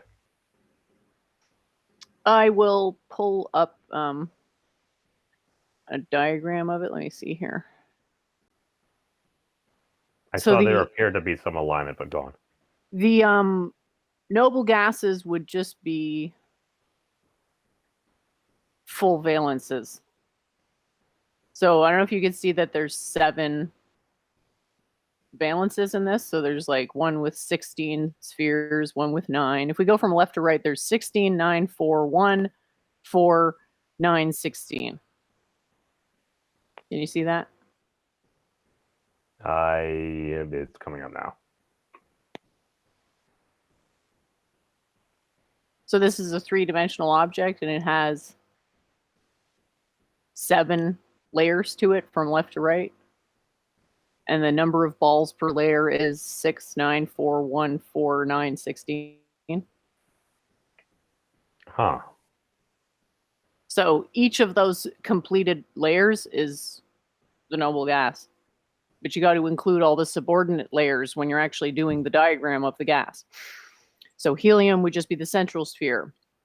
What's the next one?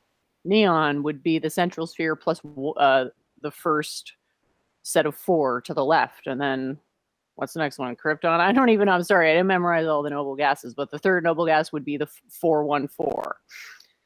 And this is actually how chemistry works, because the maximum entropy states are these 1, 4, 9, 16s. So you just count up the valence of a particular element, and it's another numerology. Actually, you figure out which is the maximum entropy state, which is determined by the minimum number of these configurations, which conform to the local max entropy states, which are 2, 8, 18, 32, or 1, 4, 9, 16 for short. Why does that look like a piece of a spinal column or a vertebrae? Because we was space-time events. Everything is a space-time event. Oh, it's hard to argue with that. So you're going to see that symmetry, but it's the most subtle symmetry. I actually have a meme of that. I'll try to hunt it down if you guys can just talk for a few minutes.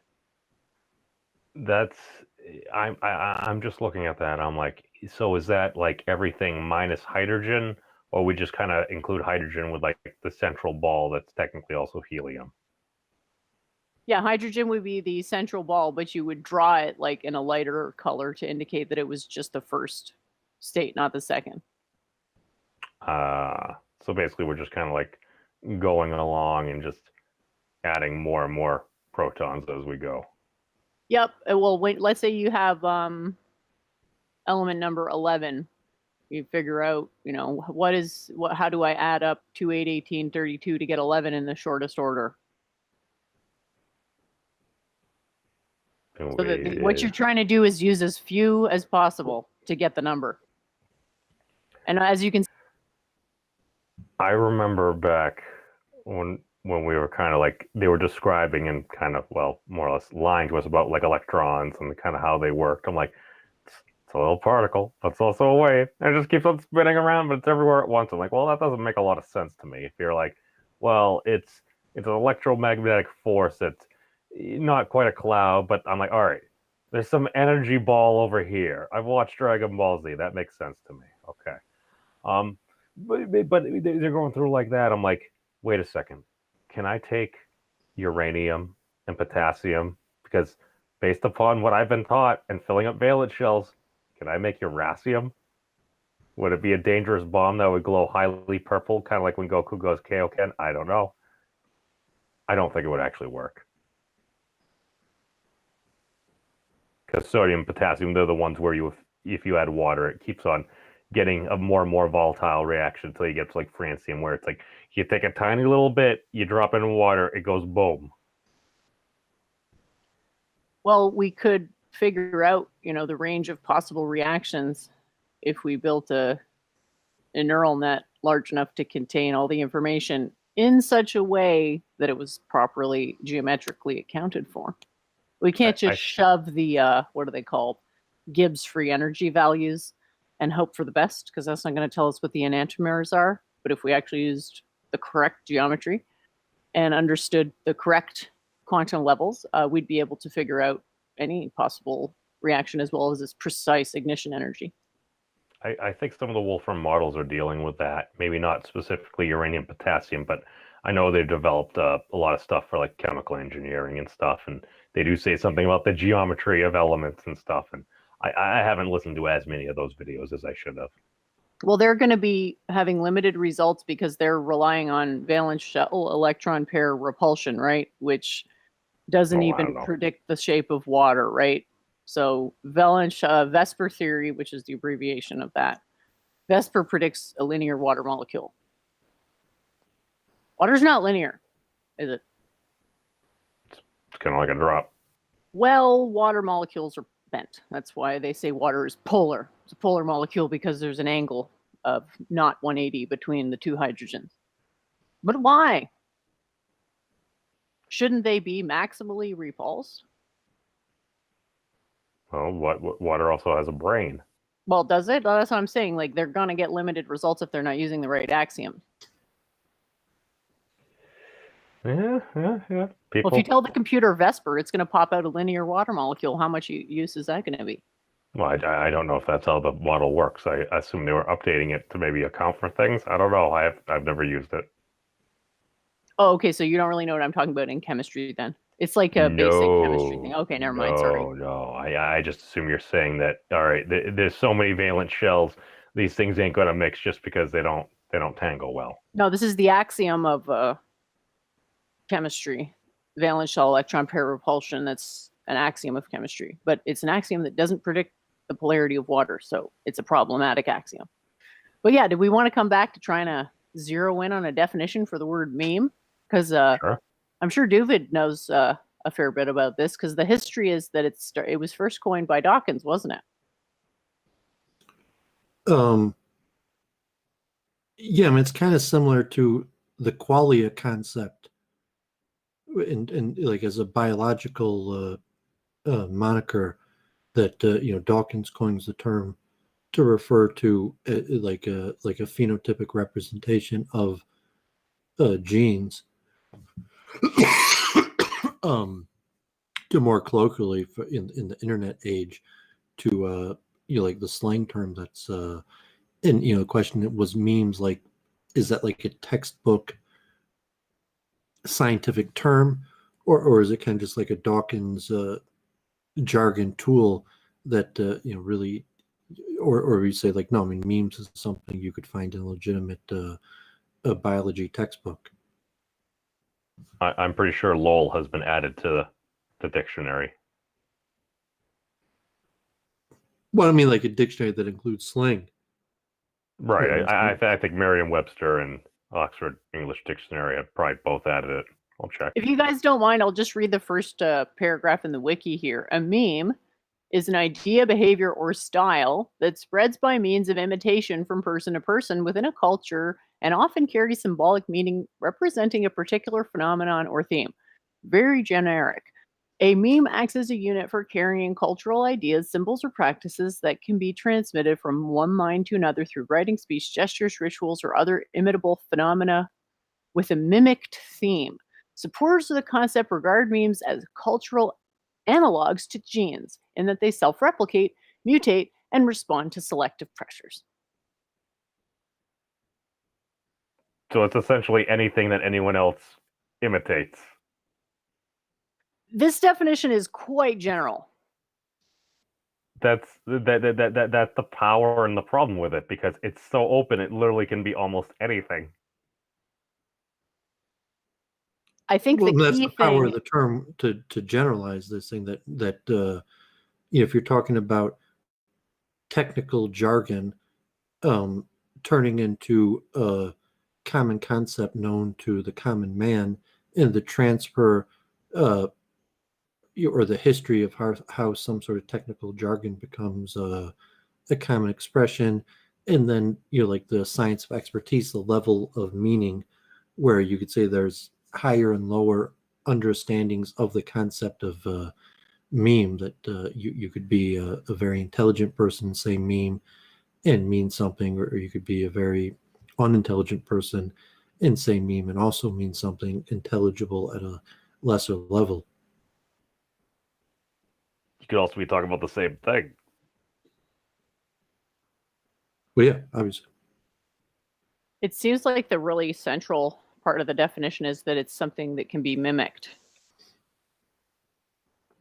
Yeah, I mean, that's the common thread. The meme is, in biology, the meme, it's an evolutionary process that, it's something that's mimicked, it's something that's copied.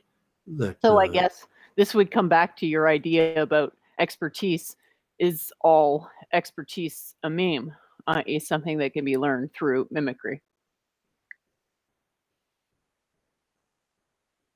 I think you just made Doovid unhappy. No, I was trying to bring it back to subject that's near and dear to his heart, because what we want to do is find the language that allows us to get to narrow in on expertise. And maybe this meme idea is something we could use, because we could say, well, knowledge is either mimetic or something else, i.e. revelatory. We're probably not going to use that word because it sounds like crap, but like, for example, you couldn't just watch me reveal the periodic table and then do it and have that mean anything, right? Well, I was mentioning, chunking theory, that the main, technical theory of expertise. I mean, there's a lot of concepts within the science of expertise, but an actual cognitive model that would, be precise enough to incorporate a solution to the hard problem of consciousness, basically all resolve around chunking theory and the problem of short-term memory of being maxed out at the 7 plus or minus 2. So a meme in that sense, like a chunk, and then the higher forms of chunking theory, you have these templates. So it's not like, just like a really large chunk. You could be one of the 7 units, and the chunk is a solid thing, but kind of like a scanning in or out, where the chunk could be a template, and the template is moldable because the template is just a generic information form, kind of like masonry, like a structure, and the structure could fill in information as needed.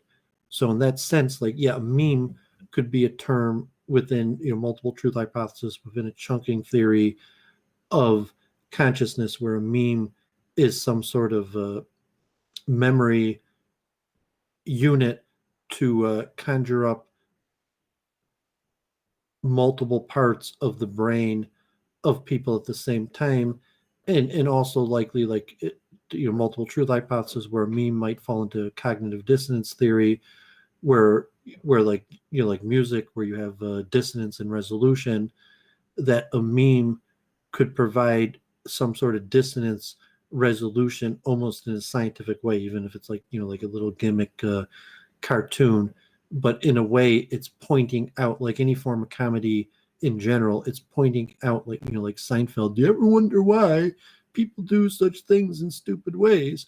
And so the meme is pointing out that common dissonance, like everybody recognizes that people act in these like patterned funny ways, and even on top of that, giving some sort of resolution to the dissonance, like, yes, you're correct to recognize this pattern of human folly, and even point out some sort of resolution to this to a pointed out pattern of human folly, that maybe there's some sort of salvation, and even though all humans seem prone to this pathetic folly, that maybe there's self-improvement, or so a meme, like a hero's journey, like I said in the music, that a meme could form kind of like that hero's journey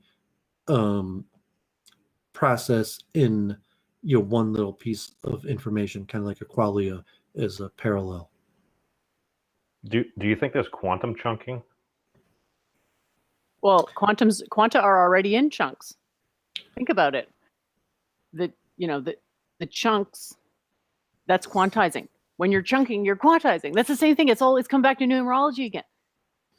Chunking could be some sort of universal function that describes physical laws also, but chunking is usually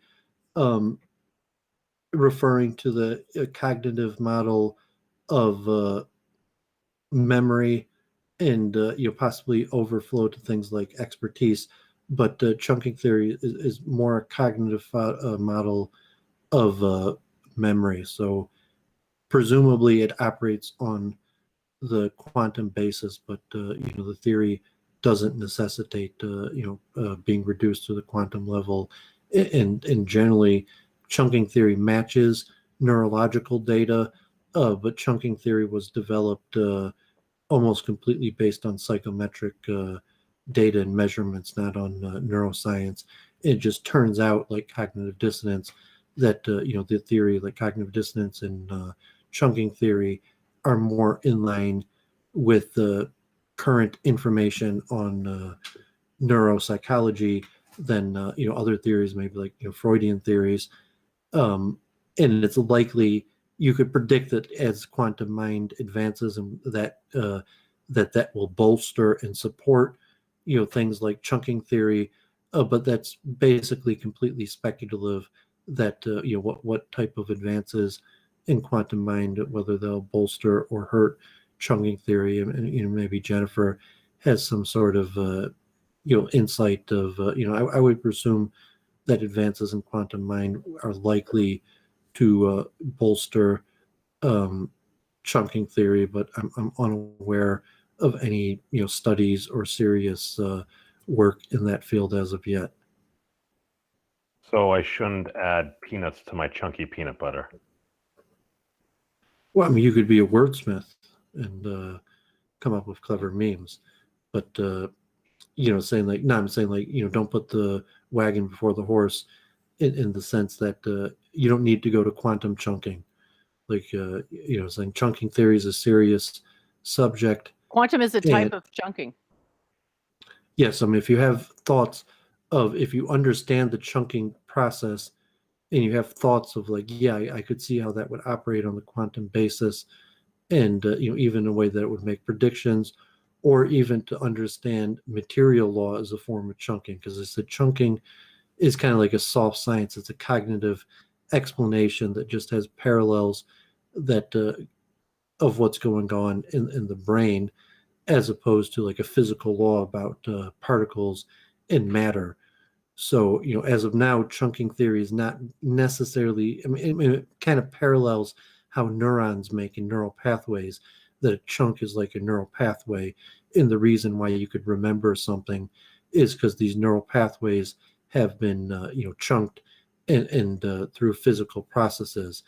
And, whether quantum patterns like that would be chunked in the same way like a neuron, that would form like a neural pathway, so that multiple neurons would fire together in terms of like a short-term memory, that the one object of the 7 that's operating in short-term memory is this large chunk, and it's a factual large chunk where there's millions of neurons that have been wired together.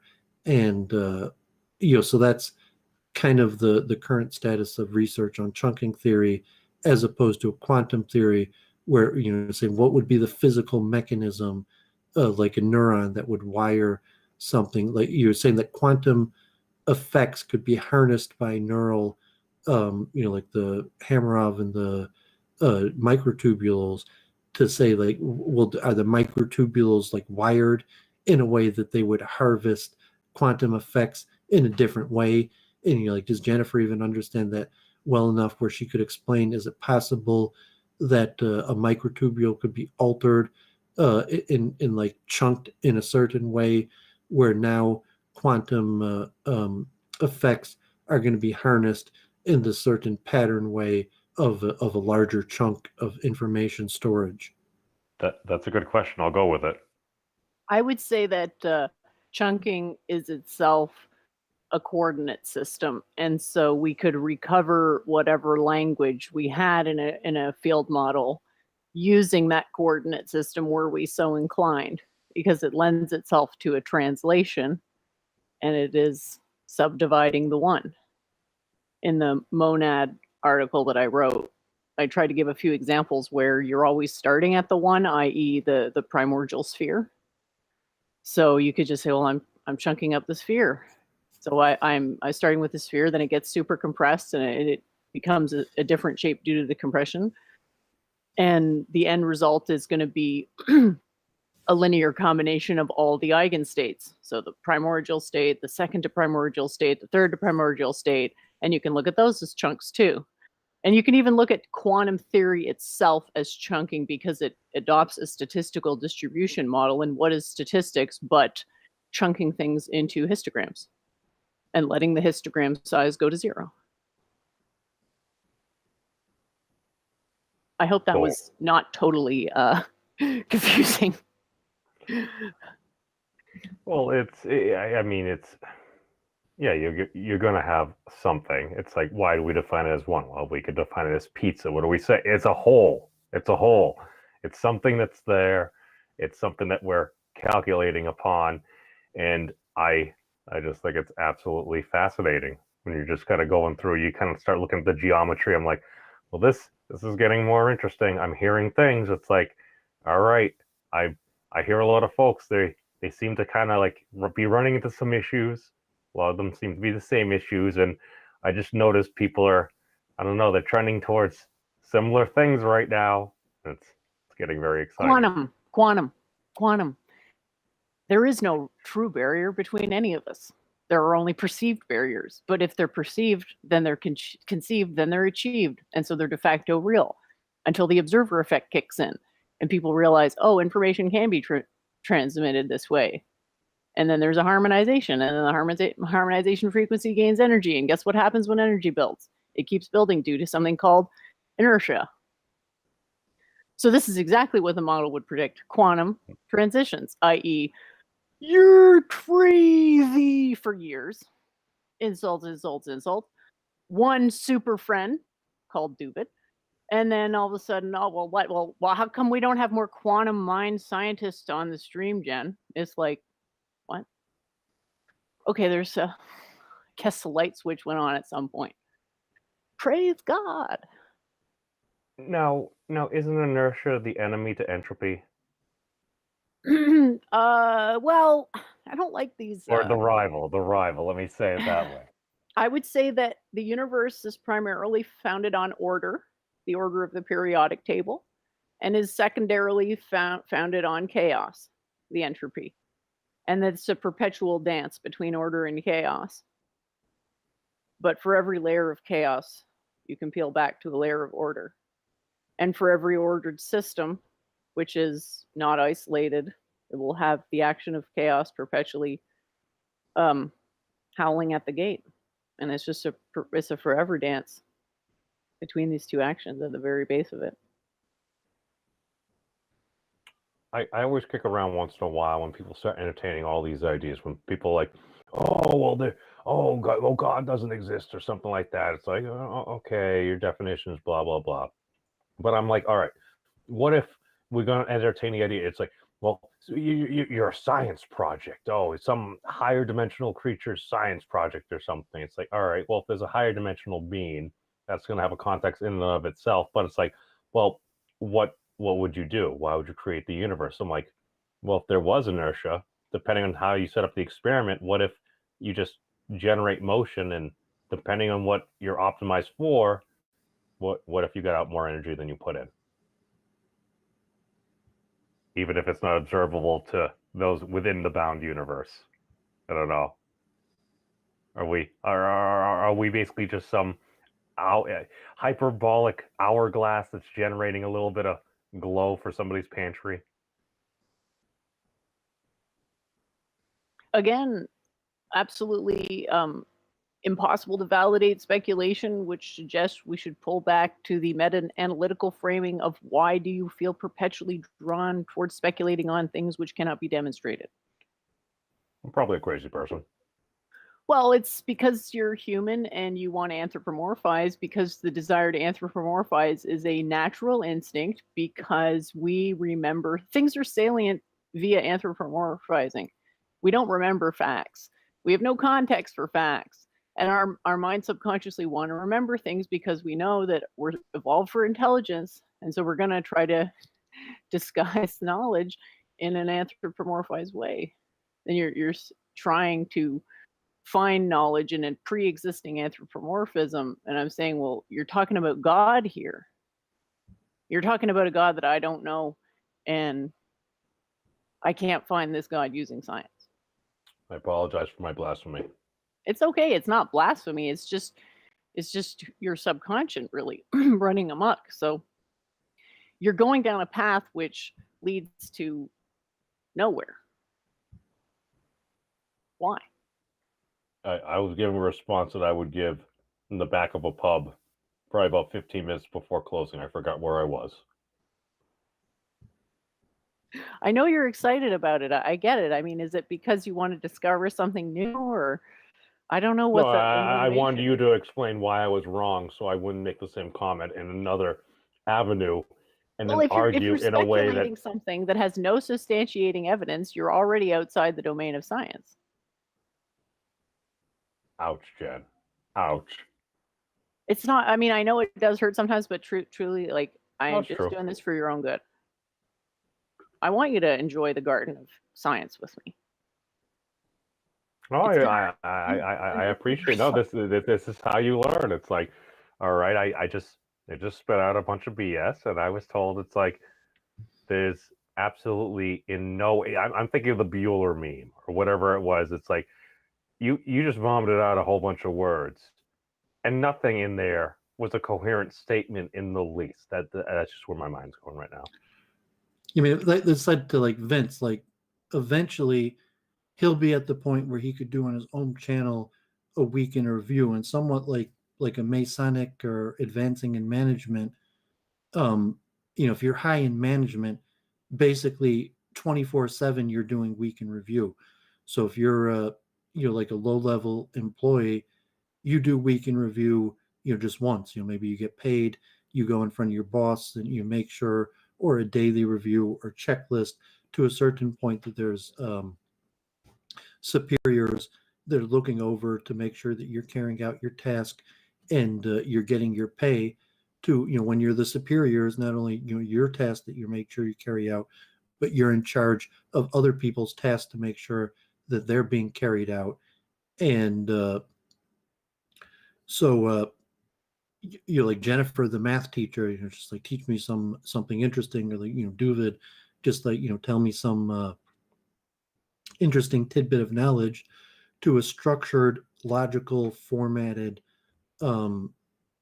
understanding pardon me, of Bless the you. thank you, of information, like a value proposition of what it is that I know, what it is that you know, what it is that people want to know, and it being transferred just to saying like fun or communication, instead of having a communication in your front of a crowd, to advancing ideas, to having it broken down, to know I know what I know.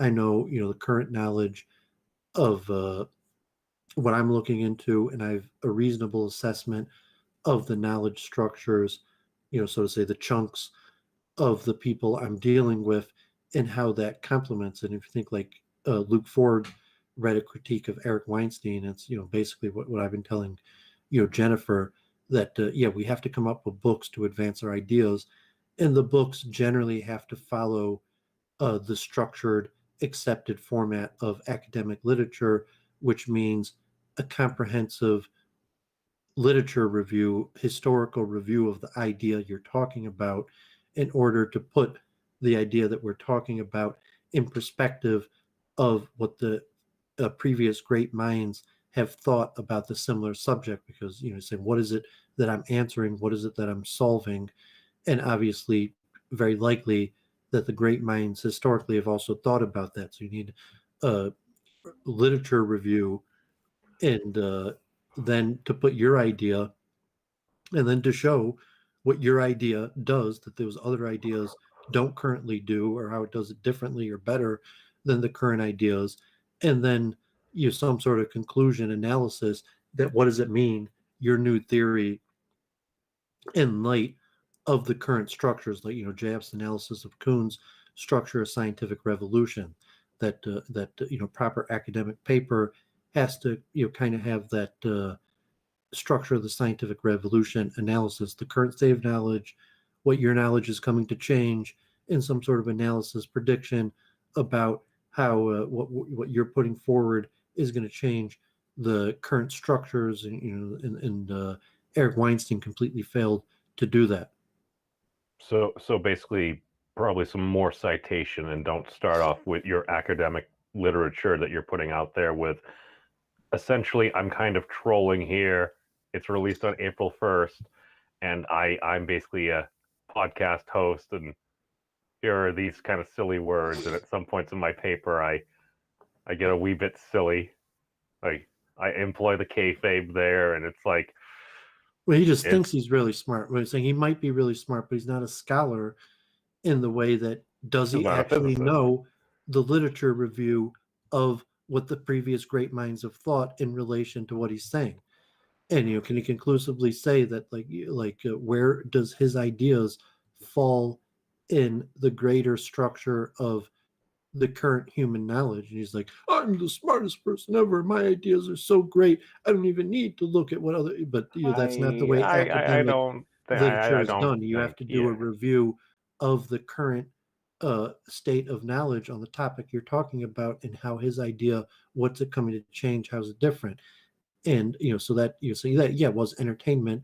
Maybe he formulated in a logically sound way or made valid points, but it wasn't at the level or par of an actual scientific theory or academic paper. It's an idea, and the way he presents it as well, to be fair, is he actually takes a step back to some of the earlier Einstein work and to some of the Maxwell equations. And to be fair, I do think what gives some of his idea that he's put out there some additional credence is I do remember some of like the Wolfram streams. It did sound like they were talking about very similar things. It's like, what if we went back to some of the earlier Einstein things and almost getting back to more some of the rock solid roots there?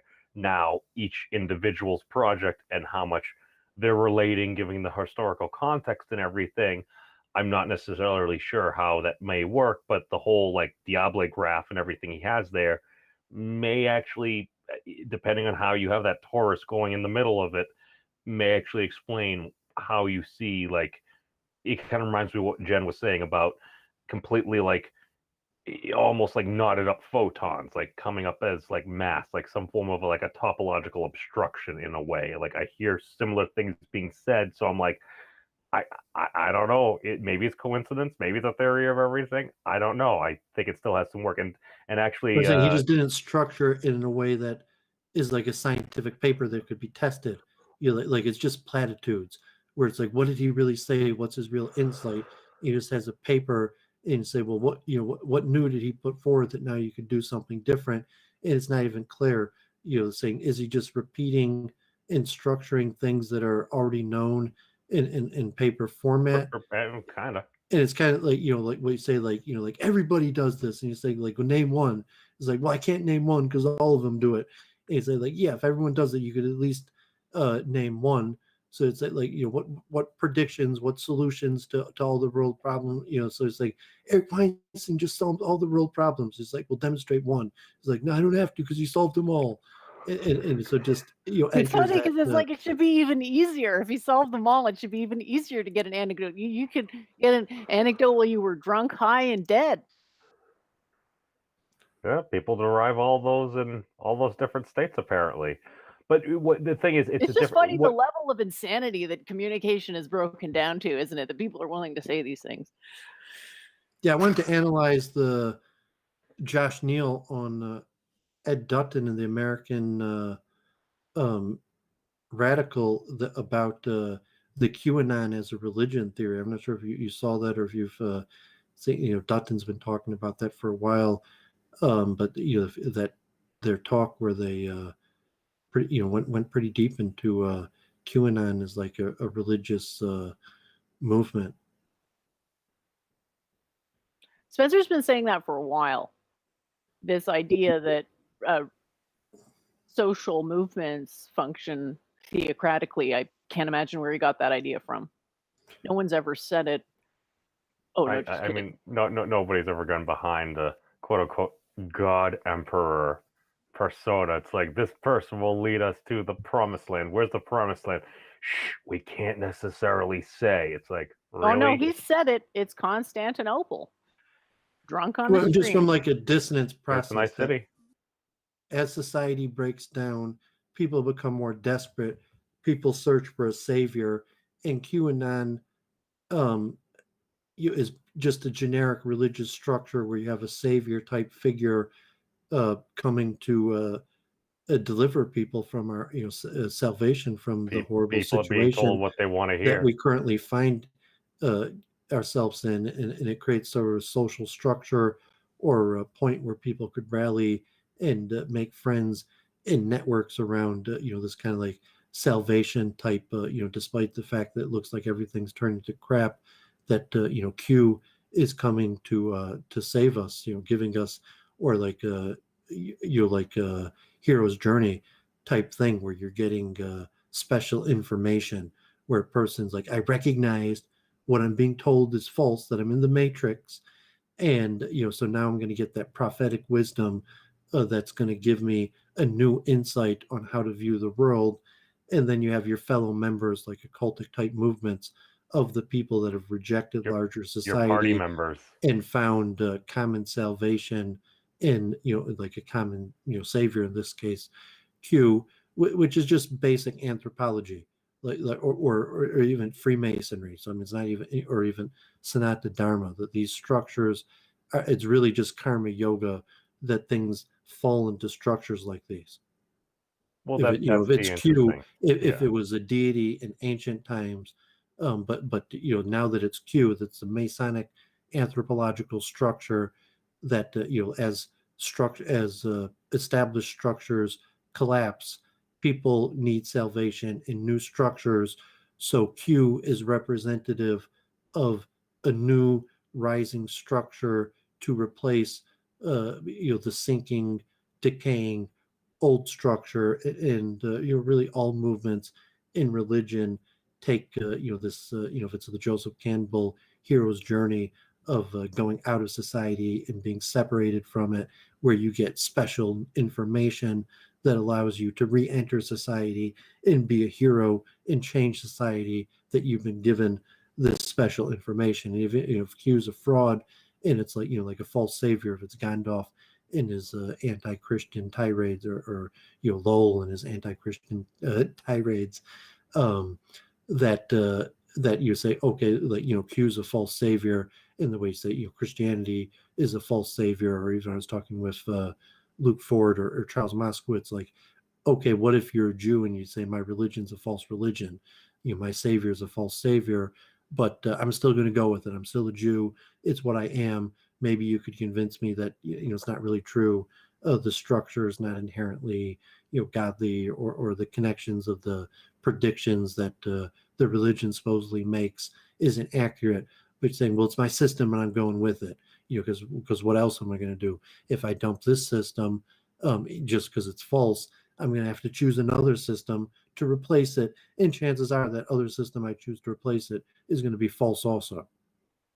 Yeah. Not to mention the people who convinced you to be atheists don't have any better answers necessarily, right? So you're down to the, what is true, right? I mean, I think we've been over this before. Like, what is the truth of religions? Like, how does one assess the truth of claims about divine things? Is not really self-evident, and it's certainly no less just than justifying things on the basis of modern atheism, which has made, I think we can accept, it's made a ton of mistakes. It may arguably be more maladaptive. Power in to say that the explanation in a truth function, it has some positive value of truth because it makes correct predictions. So even if the theory is largely completely false, that there's certain mechanisms within the theory that are true enough to allow the theory to make true predictions. So like QAnon, if it has predictions like the prediction is what you're being told in the media or from the government officials is largely untrue.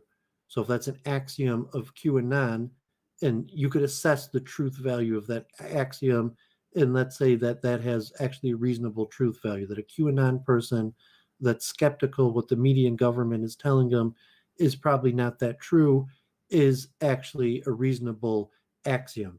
And then to say, but there's actually a correct source of information and there's a correct understanding, even though the mainstream narrative being fed to people is false, is so that new narrative that's coming to replace the narrative that's mainstream will also have a certain truth value. So if the new narrative, is largely a false story, but there's certain mechanisms or aspects of karma that are probably accurate within that, so it's like, God forbid, like, the fixation on child molestation and corruption of power, and say, well, like, of course, the elite are trying to rape and pillage the countryside. From the beginning of man, throughout all of humanity, the elite, as they get power, get corrupted, and try to rape and pillage the countryside. So if you're saying that there's a molestation problem among the elite, that's probably actually an axiom that's likely to be true in most societies at most points in history. But it doesn't necessarily mean that any given QAnon theory, is true. But it means that, yes, scientifically, it does have a positive value in the truth value, because it does, for your average person, make predictions that are accurate. And you say, okay, but how many predictions does it make that are inaccurate?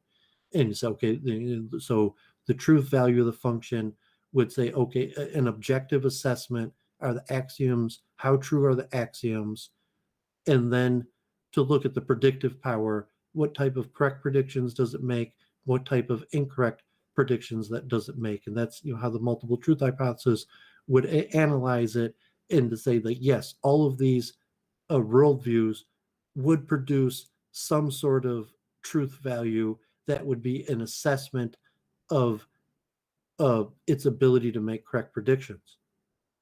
I think a lot of these different communities, I think, Doovid, you really hit the nail on the head with there when you kind of started describing it like that, is a lot of these different topics are things for like-minded people to kind of rally behind, and they kind of create communities and discuss. So maybe I know, like, I happen to be on 3 of the different portal communities on Discord. I happen to be on the Dark Horse Patreon thingy because I give Heather $5 a month because I like to network and have different conversations about biology and physics and stuff like that. So a lot of it is, okay, maybe those initial topic, and then you kind of like start to interact with different people, and then you'll branch off into different servers like that as well. And it's like you have certain overlap here, you realize certain folks, it's like, well, it's kind of like mixing vinegar and baking soda. This is going to be a bit of a reaction when certain folks get into a chat, especially depending upon the topic. There's been a lot of really uncomfortable topics there as well, and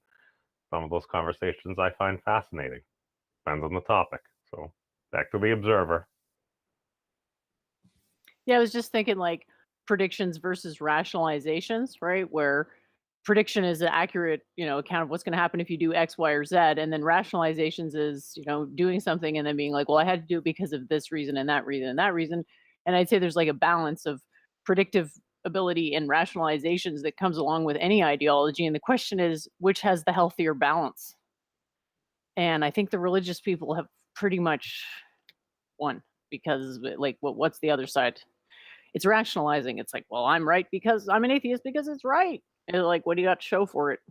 A book by Richard Dawkins? It sucks. Well, I mean, multiple truth hypothesis goal would be to quantize and make it scientific, where you could assess a truth value of it, and you say, well, obviously there's part truth and part falsehood to almost all theories. That most theories get at least something right, and that it would have a value between 0 and 1. So theoretically, you could create an algorithm that would be able to assess any theory and give it a reasonably accurate value somewhere between 0 and 1. There's going to be very few things that actually come back with that full 100%, because unless you literally have it there's absolutely no way to disprove this, because there always ends up being some little bit of I don't error. think you can get to 1, right? Because what's the Ubermensch, right? Yeah, I said that last week. week. Can't the Ubermensch 1, keep getting better? no, I mean, 1 is over time. is the one you never get with one answer.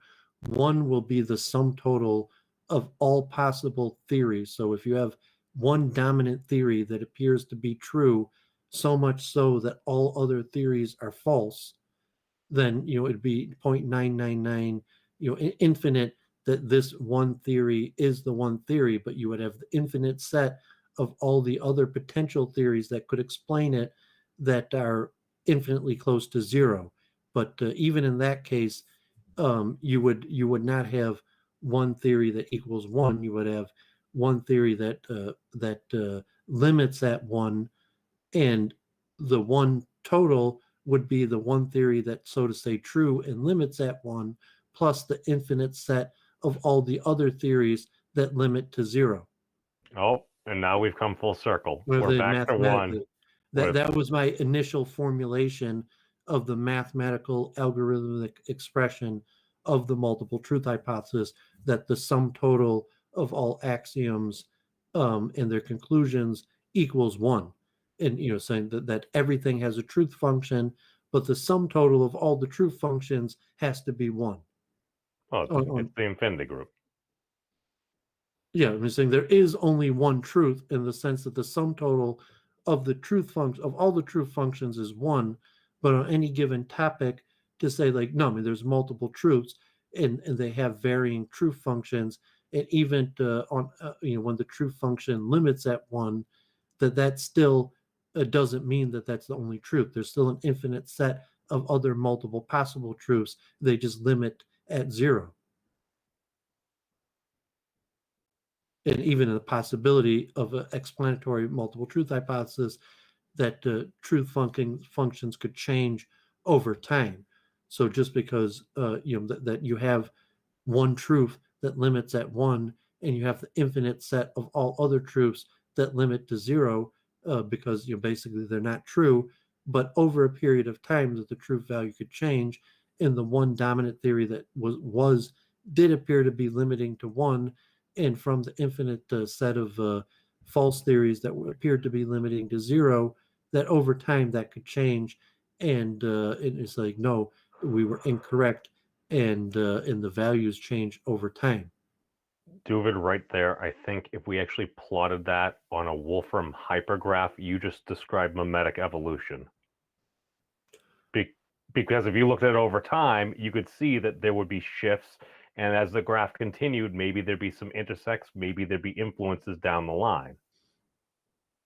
Yeah, and because it's kind of like a quasi-religious theory that could also explain interconnections between the spiritual and physical realm, but it could have like a simple E equals MC square type equation that would be some sort, the sum total of all infinite sets of axioms equals one, and it could be more complicated where there's a time function or dependent. It could be set up in different ways, maybe all derivatable, but in theory, like my Eric Weinstein thing, would be reducible to one equation. I have my multiple truth hypothesis, but I would have a form of the multiple truth hypothesis that would just be like a simple equals MC squared type equation. The sum total of all axioms or all possible truths equals one, and then more complicated algorithms and derivative forms of the equation, could be derived through logic. But that's more the fantasy form of my theory. But I did actually develop, even Jennifer helped me out, a few different forms of the basic equation of how mathematical symbolic representation, this concept of the multiple truth hypothesis, would play out, where it's like, yes, we're not going to know what the real truth is, but we could assess the relative truth value of multiple truths, and the sum total of the truth values of those multiple truths equals one. So if we were going to apply that to memetics, E equals MC squared, it'd be energy equals memes times cringe squared. There was a question in the chat I just want to answer real quick. You have to understand that you gotta get Jennifer to get the sound effects. Like I have on my YouTube chat Professor Khan of Arabic Studies at the local Wayne State University. He's a pretty good public speaker, but he'll even do himself little bump, or like your little sign. Jennifer's got to get some kind of sound effect, so you got to do like your little air drum. Yeah, that would be a good idea. It's a little tricky to do it with 100 episodes, Jennifer. You don't even have sound effects yet. I do have video effects. I've got one up there. It's just, I'll just put it up there to demonstrate it real quick. But yeah, so Lambie was asking why they were trying to build quantum computers the wrong way. It's because of something that was axiomatized in the Copenhagen interpretation called the correspondence principle. So basically the idea was, we figured out everything except this quantum stuff. This is like about, 100, little bit over 100 years ago. We figured out it all. We know it all except for this quantum stuff, which doesn't accord with what we already know. And so we're going to find quantum physics, but because it's only really applying it, we can only detect its effects at the micro scale. We're going to assume that quantum is something that happens only at the micro scale and not at the macro scale. And that we're going to the extent that we're going to impose the correspondence principle and say that the limit of a quantum system is a classical system as the number of constituent waveform entities goes to a large number, right?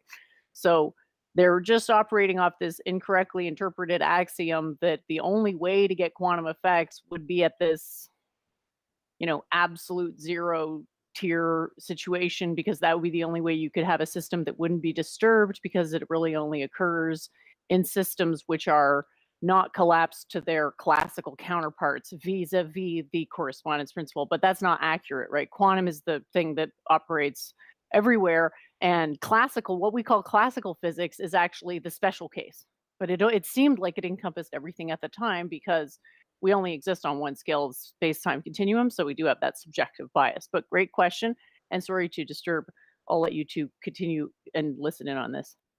It's saying when you answered that, you basically had the Doooovid chunking cadence, where Jennifer had basically logical chunk one after another, where it's like information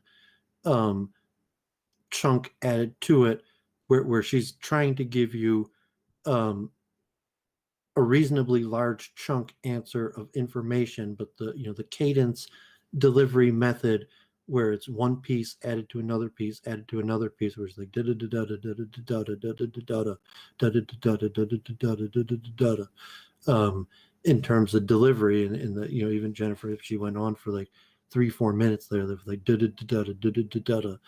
But in I the would eventually cadence, sound like a Yiddish song.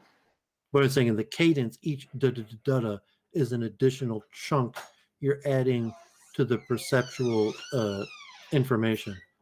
So I think maybe I'll take another break if you guys are having fun.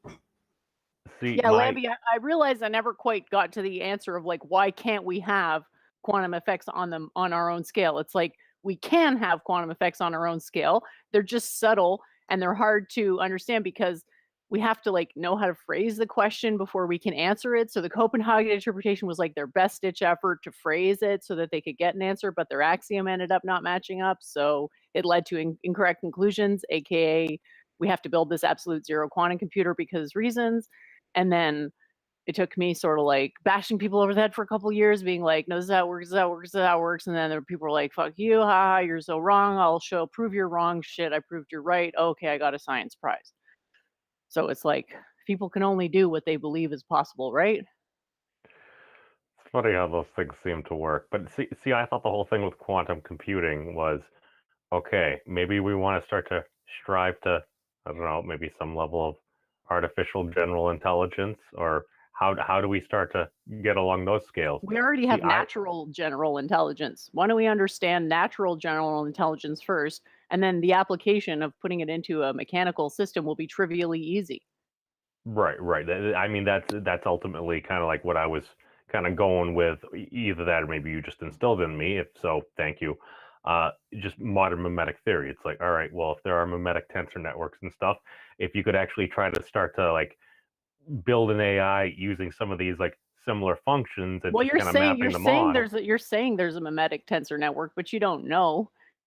So if you want to be right on your intuition, you have to figure out how to frame it so that you can't be wrong. And now you're just speculating. You're saying, well, there's a mimetic tensor framework. You don't know if such a formulation even makes sense.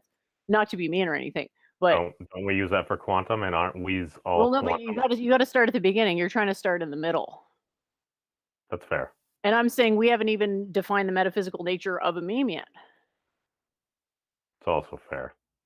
No, the brain is not a quantum computer, Lambie. The mind is a quantum computer. The brain is like a motor. The brain sustains the quantum, but the brain is the brain's the engine. The brain ain't the full ride.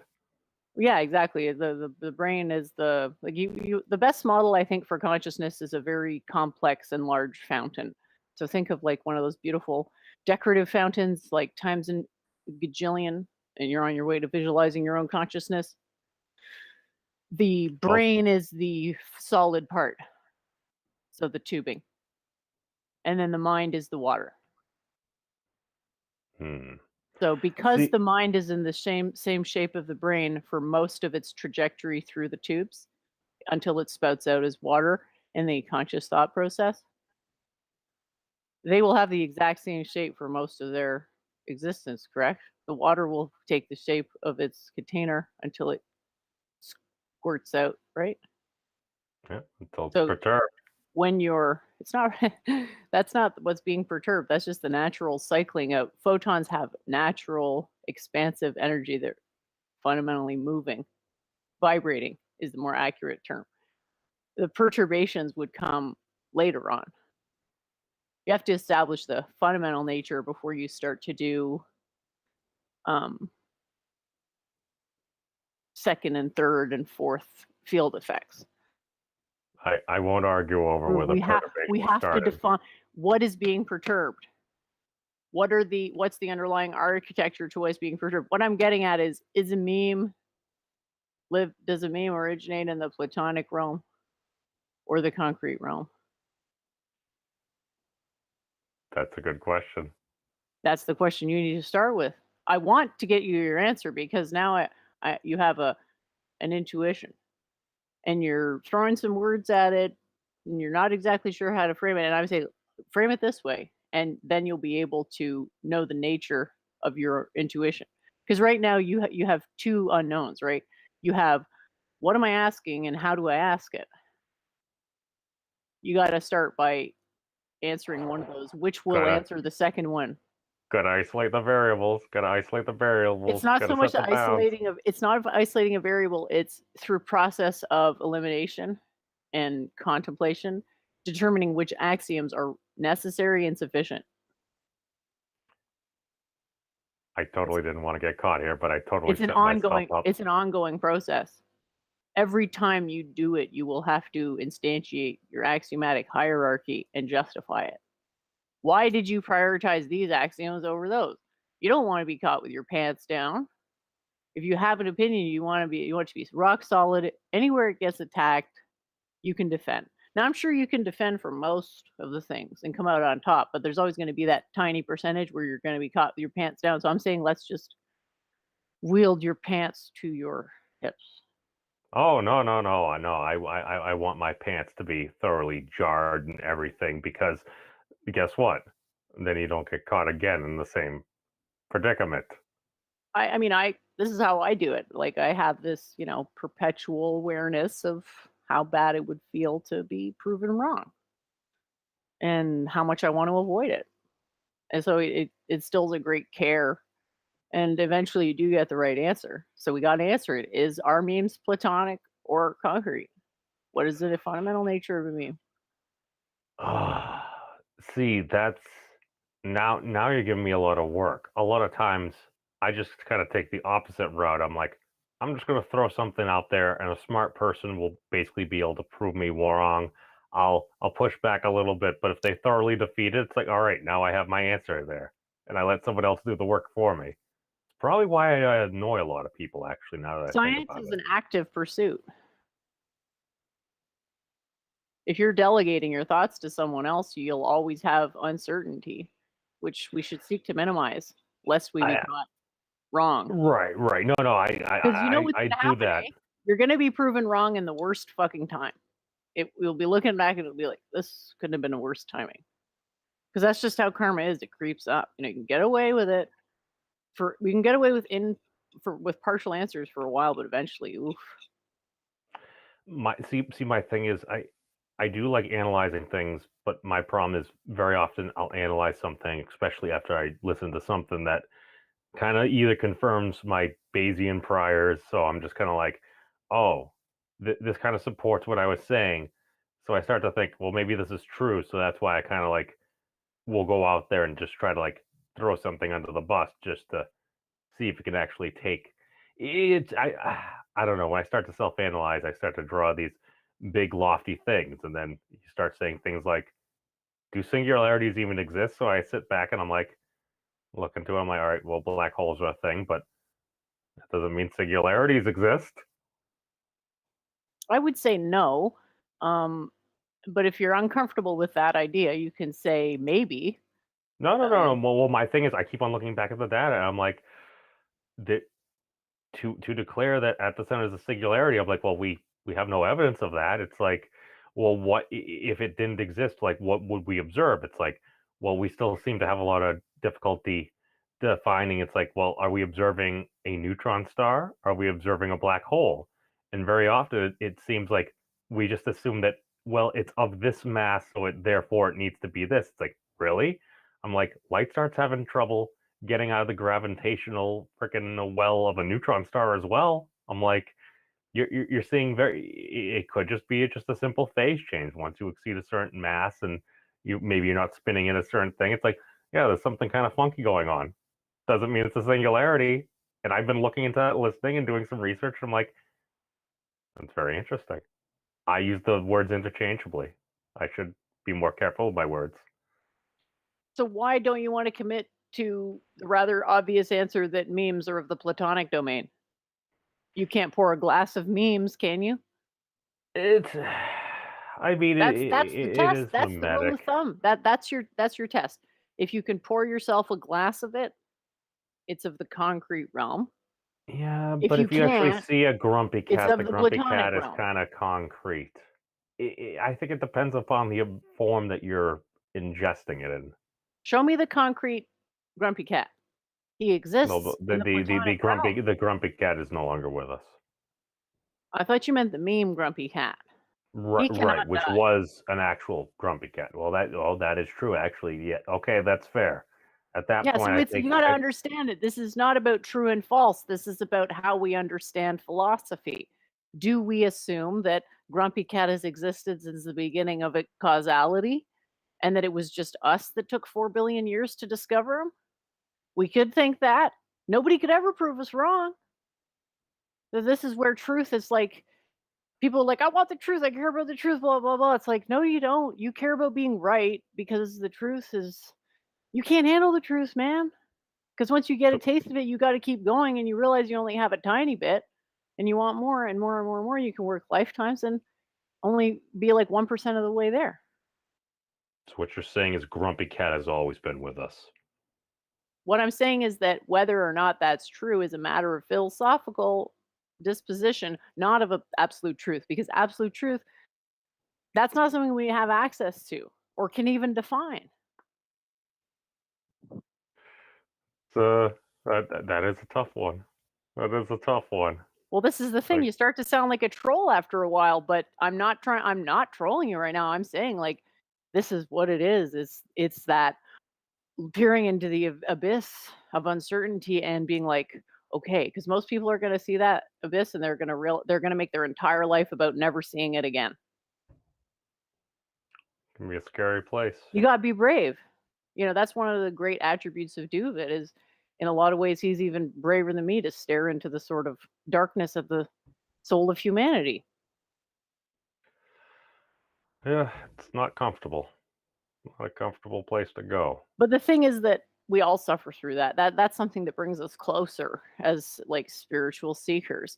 We can relate to it, and we can relate to that alienation we felt with people who couldn't relate to our spirituality. It sort of makes the bond stronger, and it's part of it. It's always going to be there to some extent. Once you get enlightenment, it will not even register. You won't care. Now it's like, holy fuck, it's like you're asleep and then you wake up and then there's a giant rock on your chest and you can't move it. That's the first level of awakening. That like feeling of like claustrophobia. Most people close their eyes and push that away to the bottom of their mind for all time. And what happens when you push it away? Denial mechanism sets in. Ghosts are projected on the wall and it encompasses your whole worldview, but in a false notion because you were too afraid to stare into the abyss. It's not the end. That's the beginning. The terror of the abyss, the soul crushing weight on your chest, that's only at the beginning. It gradually decreases as the joy of knowledge increases and eventually burns away the rock. And once you transcend the rock, integrate the rock, become one with the rock, rather than having it on your chest, you're sort of riding it. So it's you don't get rid of your ego. Rock is the ego. You just surmount your ego. Beforehand, it's like, you ever see those things where they're like dragging a guy behind a horse? Mm-hmm. That's your ego horse, you guy dragged behind it. Okay, and you don't mind being in this humiliating metaphysical position because the horse is dragging you away from the abyss, which you're terrified of. So you're just fine with that. But then if you want the alternative, you got to figure out a way to get on top of the horse. And then it'll do what you want. So we should ride the horse. Well, you're going to have to drag your bleeding, broken, sack of shit body up to the horse. Okay, on the rope. And then you're going to have to climb that fucker while he's in full swing. And then you're going to have to wrench yourself up on top and figure out a way to get a handle on those bridles. So, yeah, that's actually probably a pretty good metaphor. I should probably feed the horse first, so it will like me. Oh, the horse feeds itself. Whoa. It's like an arrow with never-ending, or a quiver with never-ending arrows. A self-sustaining horse. Yeah, I started watching Game of Thrones. God damn, what a great show. That You need short- I don't to know get what's the 3 politically episodes correct in. term for those very Well, short people. he's a dwarf. He is an actual dwarf. Don't worry, he fulfills the role. He is the most awesome character, perhaps of all Tyrion is time. an he especially early on, he takes a lot of the show. I'm almost at a point where I just want to like fast forward it to just the Tyrion No. Lannister bit, but I know I can't do that. No. The show is set up very well, especially the first number of seasons. Once you need to get 3 episodes in, because so many folks I've talked to, they're like, I couldn't get into it. Dude, I played Dungeons and Dragons campaigns for like over a decade, and I love this show. Like one of my dungeon masters, he literally got me into it. The first 2 episodes, it's like I'm watching, I'm like, I don't even want to watch this. And then once I finish the third, I'm like, okay, I'm totally binging this. It's a good show. Yeah.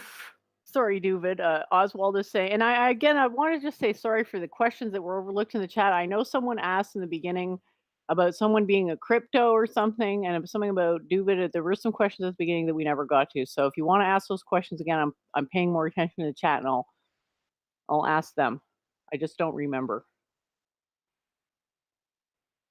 Oh no, only the first 3 seasons.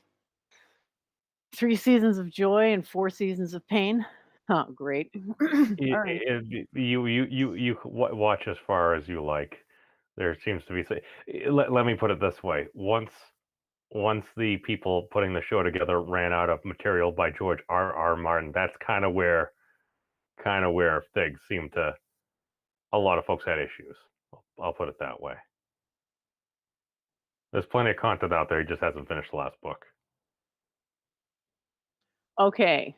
The question was if Doovid thought Bill Ayers was a crypto Jew. Doovid? He's not there. Sorry. I thought Doovid was there. Then is he the guy that wrote Rules for Radicals? Isn't that Saul Alinsky? You're right. I'm thinking of somebody else.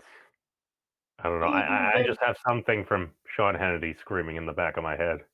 No, I'm not sure with it. I don't know who this person is. I David, think they're there's a connected. question. Bill Ayers and Saul Alinsky, both from the Chicago schools. And I mean, generally, I'm not an advocate of entertainment in any form. You know, it's like laughter is generally indicative of poor character.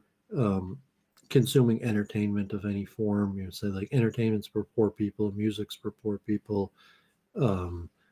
Consuming entertainment of any form, you know, say like however you want to describe it, is for poor people, is indicative of bad character because time is limited, and if you're a self-actualized person that knows the limit of time, using the time for entertainment is less likely or even bad. And from the Ahimsa principle, most entertainment is questionably even a violation of the ahimsa principle. So what karmatic situation is that here am I consuming entertainment that generally it probably makes the world a worse place. And from the Masonic perspective, entertainment is basically like just, or conspiratorial perspective, they're basically just programmable plays for human interaction. So like, oh, I took low birth and don't understand things well, so I just get entertained in order to program myself how to interact, because most of my human interactions are failed, don't work that well. And so therefore let me just get programmed by the trust in numbers or larger society, the power, as opposed to being a scholar, someone who's self-actualized, that has control over their own senses and behavior to the extent that they could analyze what are the possibilities of human behavior and what is the best outlook, and so to say align oneself with correct behavior. Is that why kings have jesters? Yeah, I mean, because it's part of the distance, like I mentioned at the beginning when I chanted the song, that the Botkin, who kind of raps at Jewish weddings, could publicly shame people in like a jester type form in order to push the group forward, in order to dissipate bad karma, or help encourage people to change in like a friendly type way where it's in public and a small amount of public embarrassment. But yeah, the jester is representative. You have the king and you have the courtship, and in theory the king is an example of correct behavior. So the jester is representative of the dissonance between correct behavior and the people who might recognize, like, so Judaism, you're saying like, okay, orthodoxy is correct behavior, but almost all Jews fall short of it. And so the jester is the resolution to the dissonance of the fact that everybody knows that there's a huge gap between what we portray to be correct behavior and how we actually function. In comedy in general, like Seinfeld or any comedian, that's basically what they're doing. It's like, did you ever notice that societarily, generally, there's expectations that we behave in a certain manner, but factually we behave in a different manner, and everybody basically has the same dissonance because the comedian is pointing out something that is largely a factual trend of dissonance. And so that jester provides the role of laughter, which is bad character, because the person with good character would see the dissonance and just say, yeah, the problem is that people are bad and sin and act like crap instead of correct behavior, as opposed to laughing about it, where it's like, oh, there's no such thing as free will, and like, of course people don't act in correct behavior, like we're not going to hell, we're not going to be punished because we're not observing correct behavior. That's just like a theoretical construct, and that's why entertainment and laughter in general are bad character, because we're saying, like, I'm sorry, memes, there's a big dissonance between correct behavior and how you're currently acting.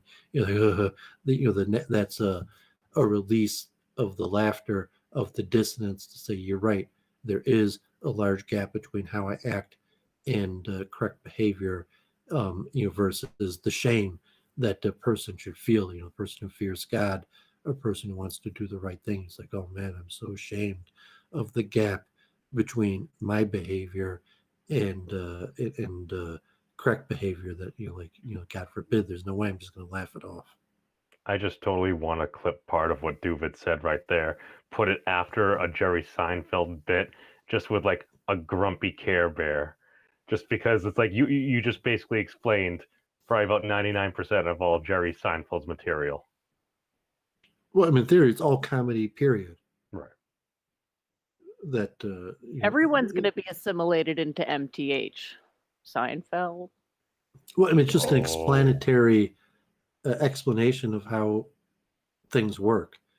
I also thought it was interesting that a rabbi was basically kind of like Jew-splaining for another Jew. Apologies there. Well, I know I'm saying it's cognitive dissonance in general. That Right. that a person recognizes that there's like a correct or better behavior, and then there's how we actually behave.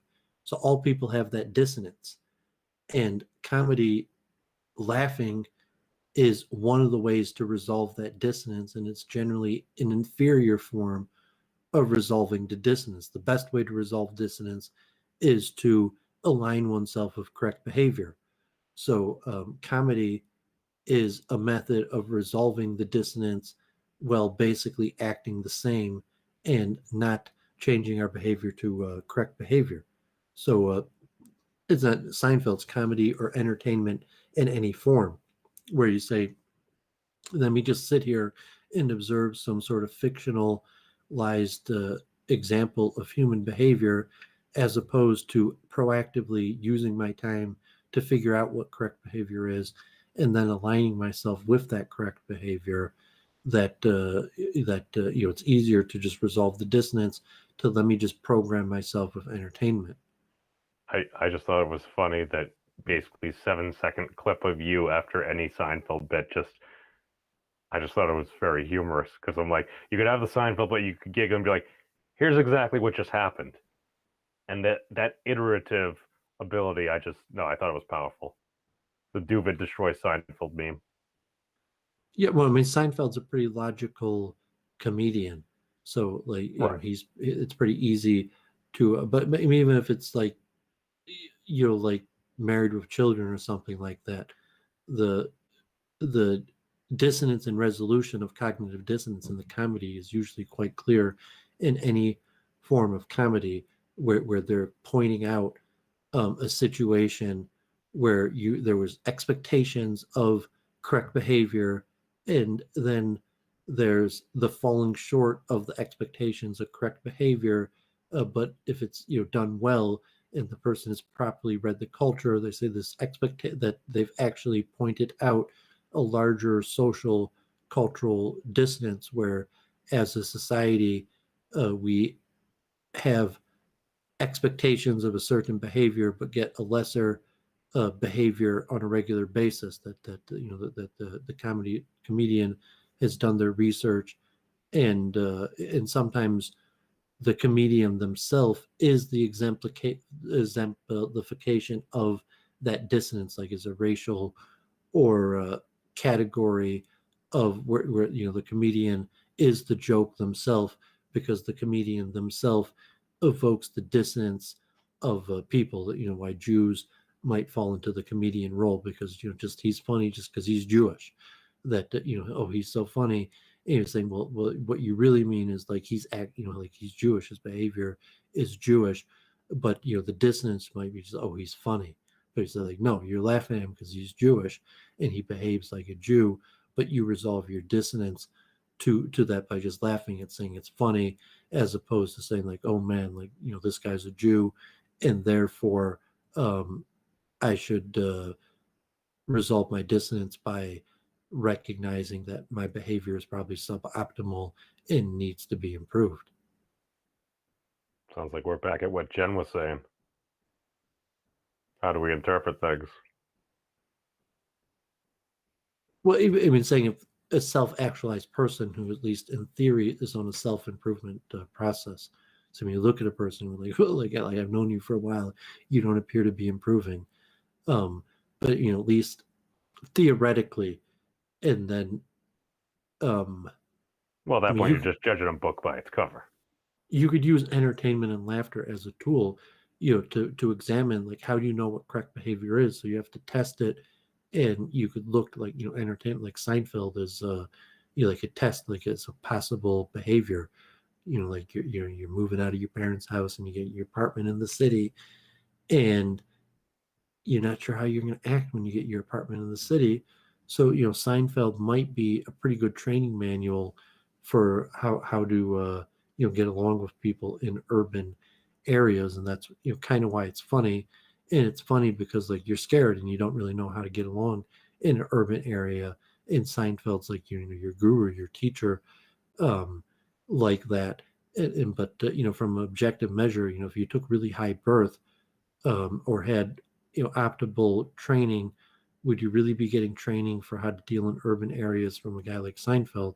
And like maybe not. But you could argue that entertainment has some sort of, like, in a well-rounded person, that there's a certain form of entertainment, but it's because you recognize the flaw expression. You might even be able to mathematically write an equation of such, but you say like there's an entropy factor, that all human interaction is suboptimal no matter what you do, no matter how hard you try, that you might theoretically be able to determine what correct behavior is, but our behavior will always fall short of that. Maybe it might limit at correct behavior, but even unlikely that a person almost certainly falls extremely short of correct behavior. And comedy could help people recognize that how to deal with the situation of the enormous task before us, if like objectively.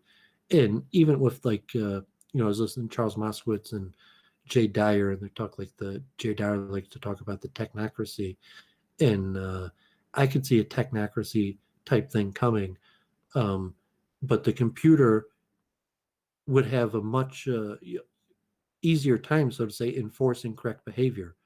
That if it's like a credit score type thing that we've talked about previously, that the computer could pretty accurately just give people, what time did you wake up, like how well did you brush your teeth, in all human interactions, that the person could see, like, like, no, I mean, the computer, through best practices and data collection from all humanity, has a pretty good understanding for what correct behavior is, and then it could be quantified, measured about, like, Doovid memes or Jennifer. How do we stand up in the computer's assessment of the quantized data of how we behave versus the computer's prediction for if we were optimally behaving with correct behavior, how we would behave. And then if how much can the computer actually force that upon you? Is can the computer be a mechanism to force a person to behave with correct behavior, or is it just a mechanism that could record and inform a person of it? It can incentivize conformity, but that's not the same thing as correct behavior.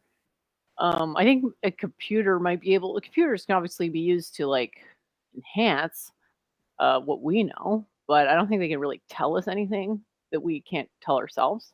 And they can just zero in on specifics better than we Well, can. of course it could. I mean, computer could, tell you, like, you didn't wash your hands, or saying you didn't treat that person as well as you should have, or all these various things. Like even saying your average person, on a certain level, probably makes mistakes every few minutes.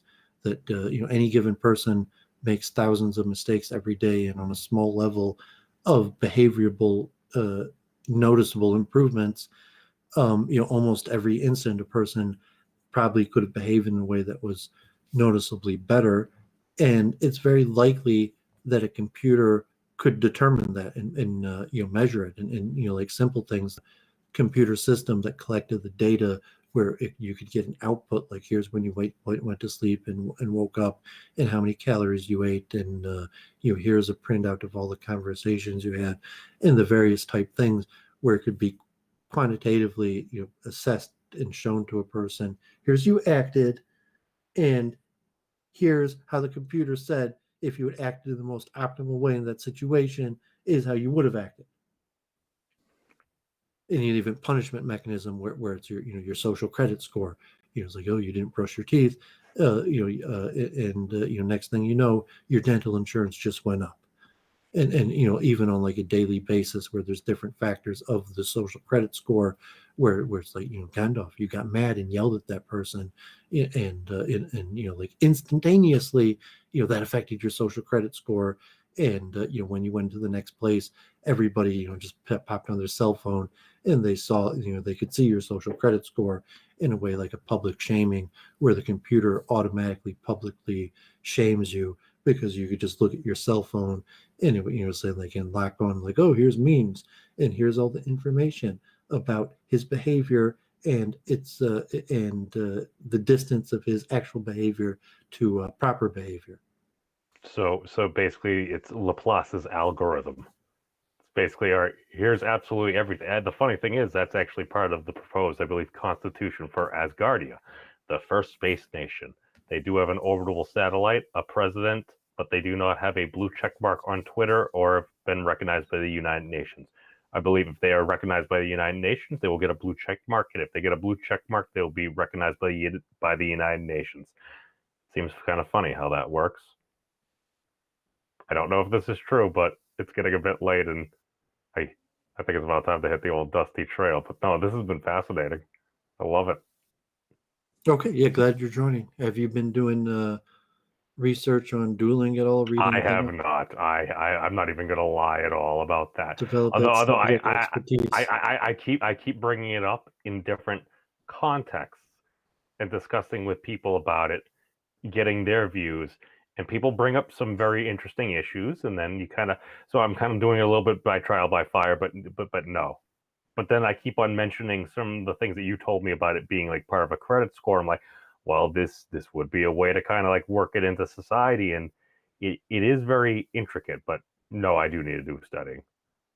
But yeah, I mean, you got to find like a book or a blog or something that is interesting, where you're gathering information and deeper understandings through your reading. Basically, you got to find some sort of subject material on it that you're going to read, or at least some lectures. I'm more auditory based and have more time for that. But no, it is multi-component intake of data is good. But no, but I got to run. Thank you both of you for having me on. I greatly appreciate it.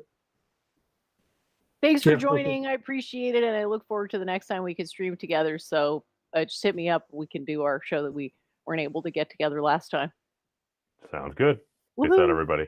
Thank you.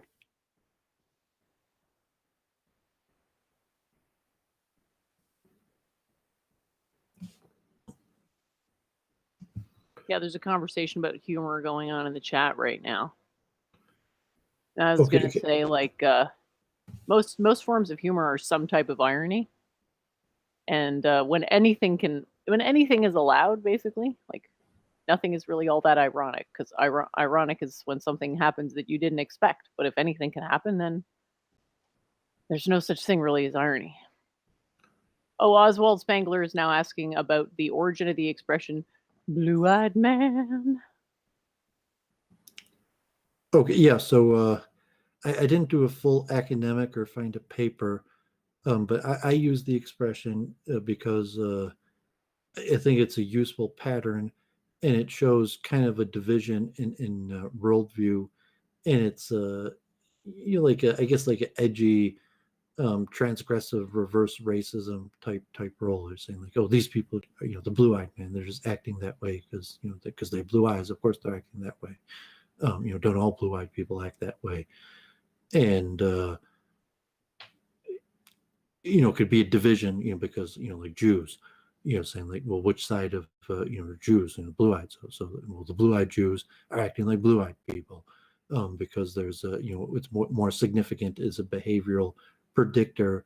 Say, okay, if they're a Jew, they're going to behave in certain Jewish ways, but they're blue eyes, they're going to behave according to the demeanor of the blue-eyed man, because it's a predictive trait like that. And so the history of the expression, it's actually a pretty common expression. Like I copied the expression from Indians and Chinese and even Africans, and it's a lot of people use the expression specifically in darker skinned countries where blue eyes are less common and usually indicative of colonial power.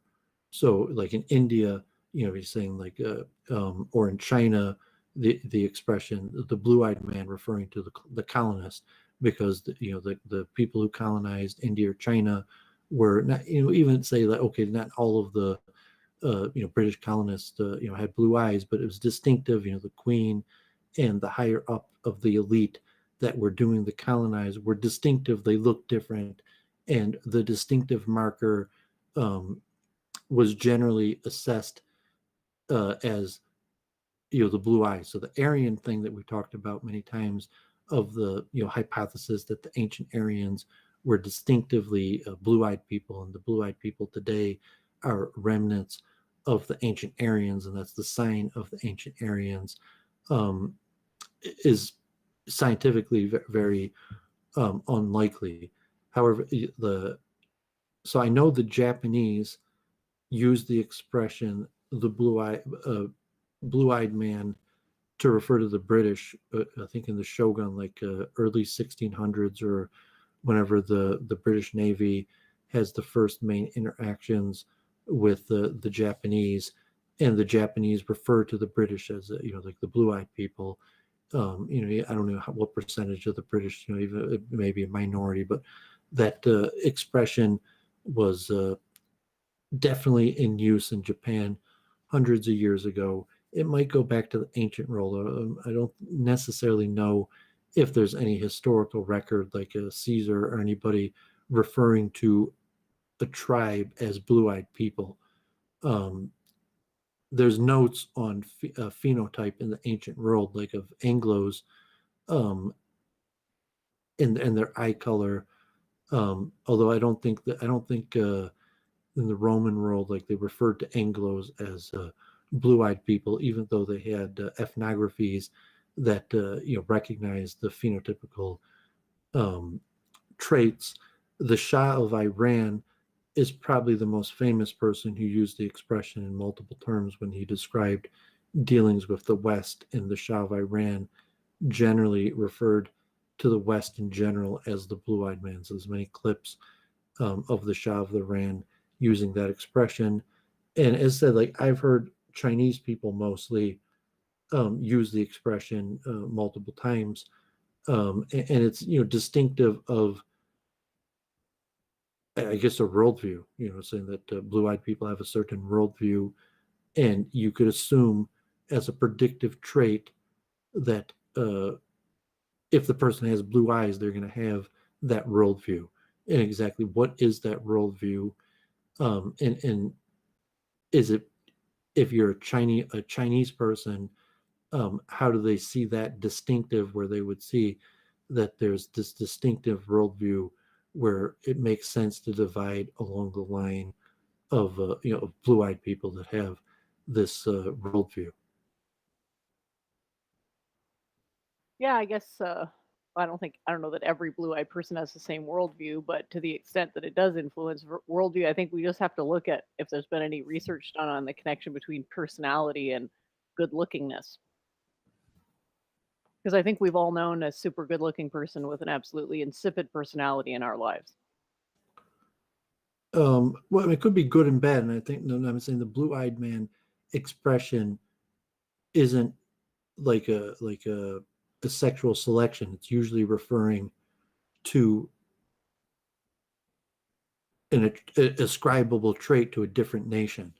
So, I mean, the Chinese people refer to the blue-eyed man as, they're meaning there's a different nation of people who are different from us, and you could tell they're different from us just by looking at them, because they have eyes of a different color.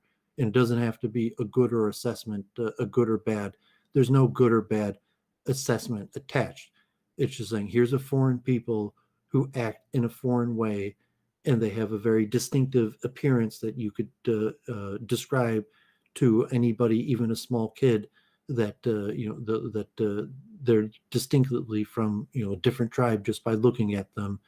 And the connotation from that could actually be good or bad.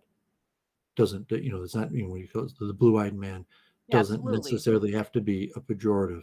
It's just saying that here's a distinctive people that have a distinctive sign that you could basically instantaneously just recognize them by looking at them, and there's an attached worldview and way of life to these foreign people.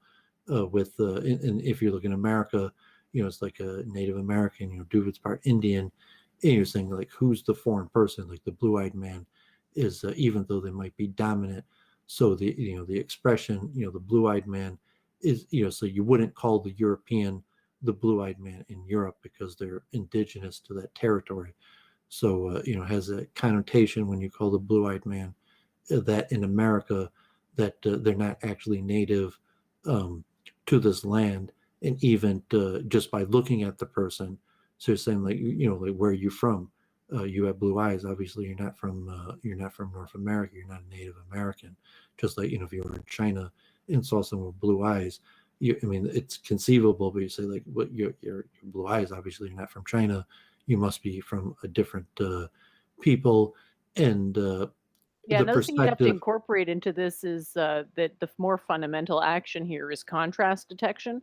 And so we'd need to adapt this model to understand that, the reaction of like when it's 90% blue-eyed people versus 10% versus 1%, like the propensity of it will affect the reaction people have due to this more fundamental contrast detection, because it's not the same contrast between those different proportions.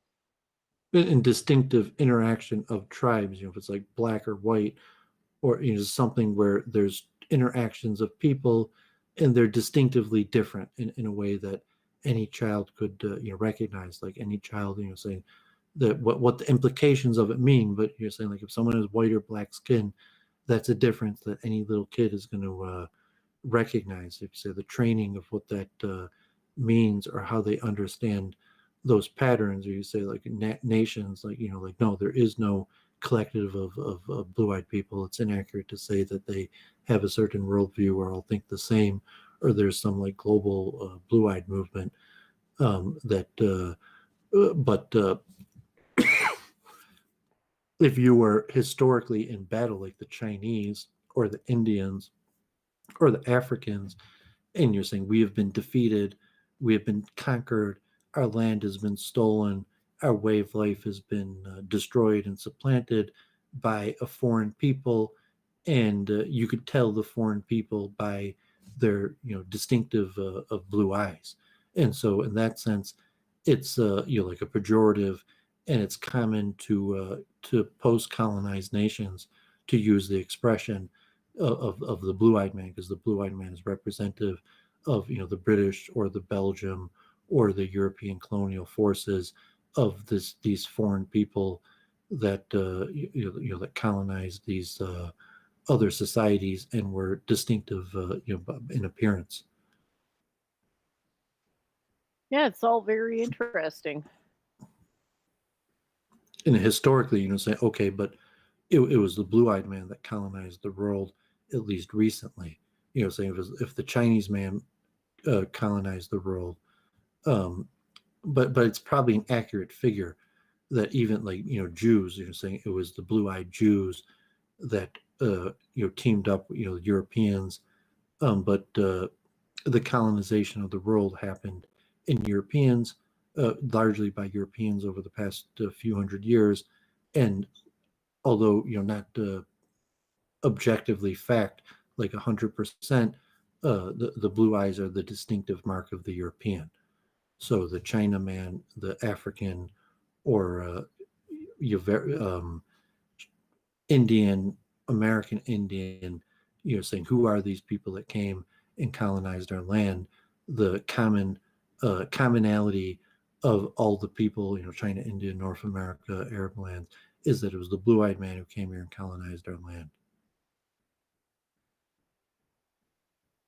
Well, it's very fascinating, yeah, because you got to figure that the climate was a major driver for this. Native Americans speak like that also. So, like historically, if you went to like, and then the blue-eyed man came. So if you're like, there's a history of Native Americans, and they were talking about tribal history, that's also a common way that they would express it. Like the arrival of the Europeans would be expressed as the arrival of the blue-eyed man. Huh. Oh, it's fascinating, and it really is wide-reaching. It's so hard for me to relate to this. It's not a pattern that in your era, because if you were in North America, Native American, and basically no one had blue eyes, and then there came another people, and the way of life changed over a generation or two. And how would you describe that change? If you were in India or in China or Africa, that it's a common expression that colonized lands people have been using, like say Native Americans use it, Indians use it, Chinese use it. That's where I heard the expression. Besides the history of who knows, like how long people have, even the Japanese referring to the Brit. That's not colonization. When the British didn't colonize Japan, but they still referred to the British, as blue-eyed people, just like who are these foreign people that came? They're saying, this tribe of blue-eyed people came to our shores, versus a current pejorative, global type, like if it's even like an anti-white, nature to say no, it was you, like the common factor of who colonized North America, South Africa, these various places, it was the blue-eyed man. That's clearly what it was. All of these, that was the distinctive mark of the colonizers basically everywhere around the world. Yeah, I guess I look at it as Christendom. I guess that's one of the beliefs of Christendom, right? White supremacy. That's why they instituted it in all the colonies. Well, it's combined that it becomes doctrinized within Christianity, a colorism. Yeah. That Christianity is also a trend. So you could say that, but it was saying like the American, don't say when the Christians came to America, say like no, when the blue-eyed man came to America. So if you were an Indian chief and you were saying like no, when the Christians came to America, and you say well that no, I'm talking when the blue-eyed man came to America. I'm not sure what you're talking about when you're saying the Christians. I'm pretty sure like, they no, knew the about Christians people is a that were more taking their kids out of their beds and sending them to re-education camps were motivated by religion. Yeah, so I said that it's the colonized that use the expression the blue-eyed man. That the Europeans didn't call themselves the blue-eyed people. They probably self-identified as Christians, but the people who were defeated didn't look at it that, oh, we were defeated by the Christians. They looked at it they were like the British. They didn't say, oh, in India, they weren't colonized by the Christians. They were colonized by the blue-eyed man. And so the fact that the blue-eyed man was Christian was incidental to the fact that it was the blue-eyed man who colonized them, because it wasn't Christians who colonized them. It was the blue-eyed man who colonized them, who happened to be Christian. I see. Well, what people remember and what's the actual formalism that makes the predictions is not always the same thing. But yeah, it's like a short form way to encompass a lot of people. Yeah, I mean it's a useful pattern, and it's a useful in debate, because you're saying like the general, like, okay, like you have a colonial mindset because that's the mindset of blue-eyed people, that by nature that's the worldview, or even like a white privilege and structure. So, and even in the modern debate, that's really what's being said. And what does it mean, white privilege? We're saying, well, it's just the pattern that was the colonial structures and the power structures were set up in the way, and the common factor of the power structures was colorism, and what that means, whether it's true or not, how accurate is it? Even is the assessment that it was factually, like who colonized the world? Was it the Jews? Was it Arabs? Was it bankers? Or is it like no, it was pretty factually Europeans, and if you were a colonized people, it makes sense that you would look at the people like a blue-eyed people. And even like in Detroit, where African Americans don't differentiate between Jews and other whites, saying like you're all white to me, because the common reality of the colorism is for the the black man. He doesn't need to differentiate the blue-eyed Jew from the blue-eyed Gentile. Both of them have the same power structure of colorism over him that doesn't make a difference. He just saying like, no, this guy's a blue-eyed Christian, this guy's a blue-eyed Jew. But saying from the black perspective, both are being colonized by the blue-eyed Jew just as much as the blue-eyed Christian, because the power structure benefits both of them the same. Yeah, cool. I was just thinking, like, Europeans didn't really start colonizing before Christianity. So I think that was the deciding factor for European colonialism, Christianity. But yeah, I understand the blue-eyed argument. I'm not They don't really disagreeing start with it. colonizing until a few hundred years ago. Like 300-400 years ago. Even if the Spanish. Well, Rome was don't really- colonialist.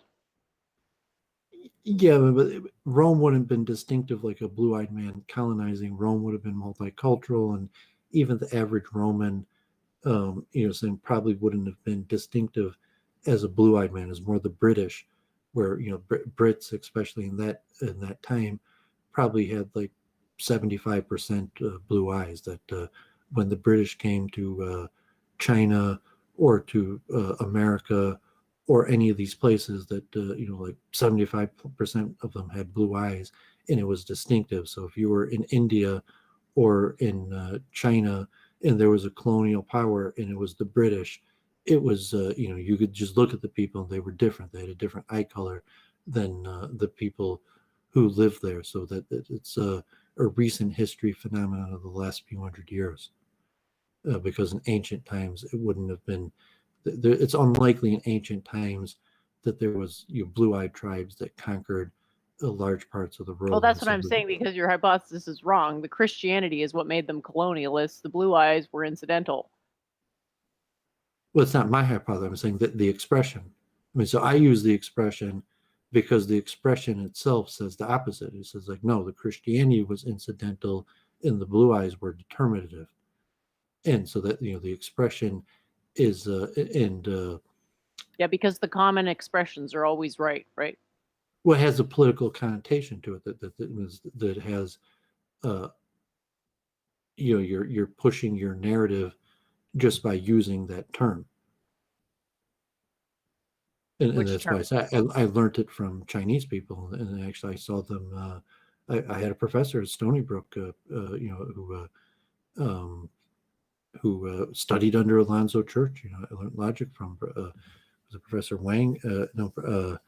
But I saw him win public debates using that, and I saw him do it even to Jews, and that's where I learned it from. And then a Muslim I knew would do that also, and he just it says the blue-eyed man, and I saw, and even against Jews that just like it says the blue-eyed man, and that largely summed up the argument where it's saying like you're not talking about accurate global karma, you're just conveying the perspective of a European, and in this case the perspective of a European is only of minimal use because there's a global perspective that's more valuable. So says like, it says the blue-eyed man that still wants to colonize the world, and that's not the world we live in anymore. Or a person saying like the same rules that operate for you don't operate for me because we live in a racist society. So you might be able to go into that club, you might be able to get ahead in society, but that's because you're a blue-eyed man, and your average person can't get ahead in society. So it's a good rhetorical strategy. I'm saying it's like historically, a lot. I think even the Chinese might use it in negotiations. You got to see like when they translate it on CNN or like C-SPAN or something, they might not give the accurate translation, but it could be even in negotiations like with the US and Europe that the Chinese actually say that. And it said the Shah of Iran on video is probably the most famous person, but when he negotiated with Europe, he used that expression, and it worked quite a few times that on a global scene where if you're trying to rally the world against Europe, that you just group them together and say like, look, obviously all these blue-eyed people are trying to accomplish the same goal, but from the global perspective if this is bad for the rest of the world. So if you just pigeonhole, like, oh, says the blue-eyed man, and you just think, like, of course, these Europeans are still trying to colonize the world type, and so that's probably how it's used most of the time, and that's generally how I use it. And I think if you're an educated global person, you would be used to that. So if you've never heard the expression, the blue-eyed man, you're probably not really a cosmopolitan who knows about world affairs, because I think it's a very common expression in Japan, China, even the Middle East. So it's just to use that expression in the U.S. where it's not a common word, where it's saying, oh, like, who the hell calls the blue-eyed man in America? Native Americans do. I'm part Native American, and so Native Americans also use that expression, and it's combative. The term is intrinsically meant to be combative when it's used. So you can just use that expression, and so people get combative, like, are you a racist? What are you trying to say? Yeah, it does work. And that's just their own bad karma. You want to say nonsense under the guise of blue eyes. You're eventually going to get called out on it. Yeah. So, I mean, if, we have global audience and just sources, and people may not be aware of their bias. So it's just kind of a way of calling out a person's bias. It's just like in a way that it's basically racist. You're saying, like, oh, you're just acting like that because you're black. It's basically like a TKO, right? Because they mostly don't know how to come back from that. Because they think what they're saying is the absolute truth. They don't realize that it's just like a regional narrative. Well, it's also a sign that Chinese are winning, and like I mentioned that Peter Thiel video, and but it's like the Chinese are winning, and people don't really understand how the Chinese are winning or exactly what's going on in the power shifts and struggle, like Biden just putting new sanctions against Russia, or the various figures. And like I started the show talking coronavirus right now is that globally it's all-time highs. In India right now is the biggest case numbers, and it, God forbid, it could really get worse. And if it is a bio weapon, God forbid, from China, that America or the West, or so to say, the blue-eyed man as a target, but China, maybe target the West, and India is also a prime target for China. That if India right now is getting really hard hit by COVID-19, that in terms of at least motive from China, say, like, well, who would benefit from India being hurt, and so the prime suspect is probably China. I pulled up an article about the Thiel quote about Bitcoin there. If you wanted to talk about that. Bitcoin is largely just being used to fund counter social movements. That it's not like like Black Lives Matter or white nationalists, Nazis. It's like it's just a subversive movement where Bitcoin is being used to fund all sorts of countercultural deteriorating movements, and even to clash with each other. That you could be funding Black Lives Matter and Nazis at the same time, and the point is just to collapse America. And he might be right about that. That people are purposely throwing money at things in a way that you could look at it strategically, like, but the purpose is just to cause strife and discourse. And the usual suspect now is turning to be China, like whatever the evidence, and just say, like, is it really likely that we don't know who's doing it? And it's like a few hackers sitting in basements somewhere that are really doing it, or saying, like, no, it's probably China, and they're probably doing it for a reason, and the reason they're doing it is probably either subversive or bad for us, or at least demonstrative of the lack of power that we have. So even say like, okay, China's not doing anything wrong; they're just doing what people do, and that's trying to increase their prestige and their cult and their the normal things. But on a global level, the dominance of one society over another could be felt. So as China rises, that's felt on a day-to-day level across the world in smaller things that your average person can't really understand. They could see that things are changing, just like if you're in America and you don't speak English, like if you're a Spanish-speaking person in America, it's going to be pretty hard to enter management. You might be able to get a job in labor or something, but likely if you want to enter management, you're going to have to speak English, the dominant language. And so the shift of the rise of the Chinese, you could just feel it of saying like, okay, like I speak the language of a master, not a slave, because a lot of times it is just like the blue-eyed man. They're saying if you're the colonized versus the colonizer, and it's distinctive that also in a language type thing that there's usually a distinction between the colonized and the colonizer in language, that as China rises, you say like, maybe I don't speak the language of the master, maybe I speak the language of the slave. And and then you might, I don't even know what the language of the master is, it's Chinese or something, but like Chinese is so foreign to me that I don't even know if I could. Yeah. Well, it'll all be very interesting to see how it all unfolds.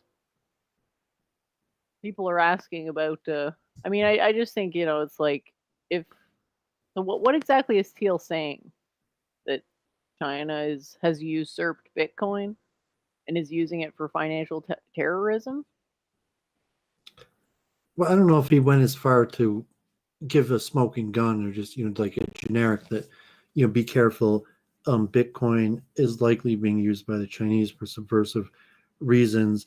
Versus saying like God forbid, are they funding terrorists, or are they just funding discourse and strife in order to weaken America?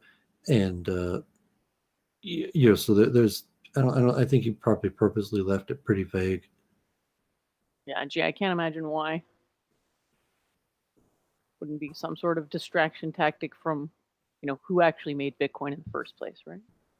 And they're just being maybe a little bit butthurt that China managed to usurp more than 50% of the hash rate.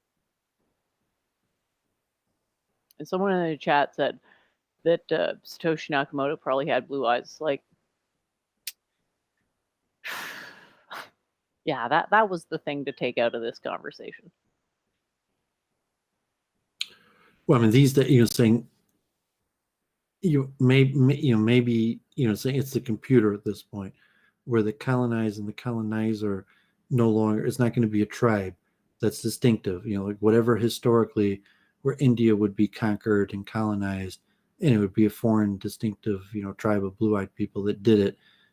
At this point of time, it's very unlikely that it's going to be, it's like JF, it's going to be a computer program that conquers humanity. This time it's not going to be a tribe of people, and with the global circumstance, it's very unlikely you could see one tribe of people rising to conquer the world. However, you could see the computer, conquering the world seems much more feasible and likely. Well, at what point could we say that such a thing has already happened, right? Like, there's people that make the argument that like cars have conquered the world because we've terraformed so much of the terrain to be optimal for their movement, right? We talked last week about the industrialization of the crematoria in Varanasi in India that was largely done by the British. That they, when they colonized India and they set up governmental systems, and they industrialized the crematoria and created a bureaucracy with like death certificates and even making money and taxing it. But it was distinctive that it was a different people that came to India and forcefully updated, modernized, changed the system, although they were largely not part of it. The people that changed the system didn't partake in the system. They just changed it, operated it, taxed it, and then the people that used to do the same rituals now did the same ritual, but in slightly modernized system. But historically, that was a distinctive tribe of people from Britain that came there and instituted these changes in nations and border crises.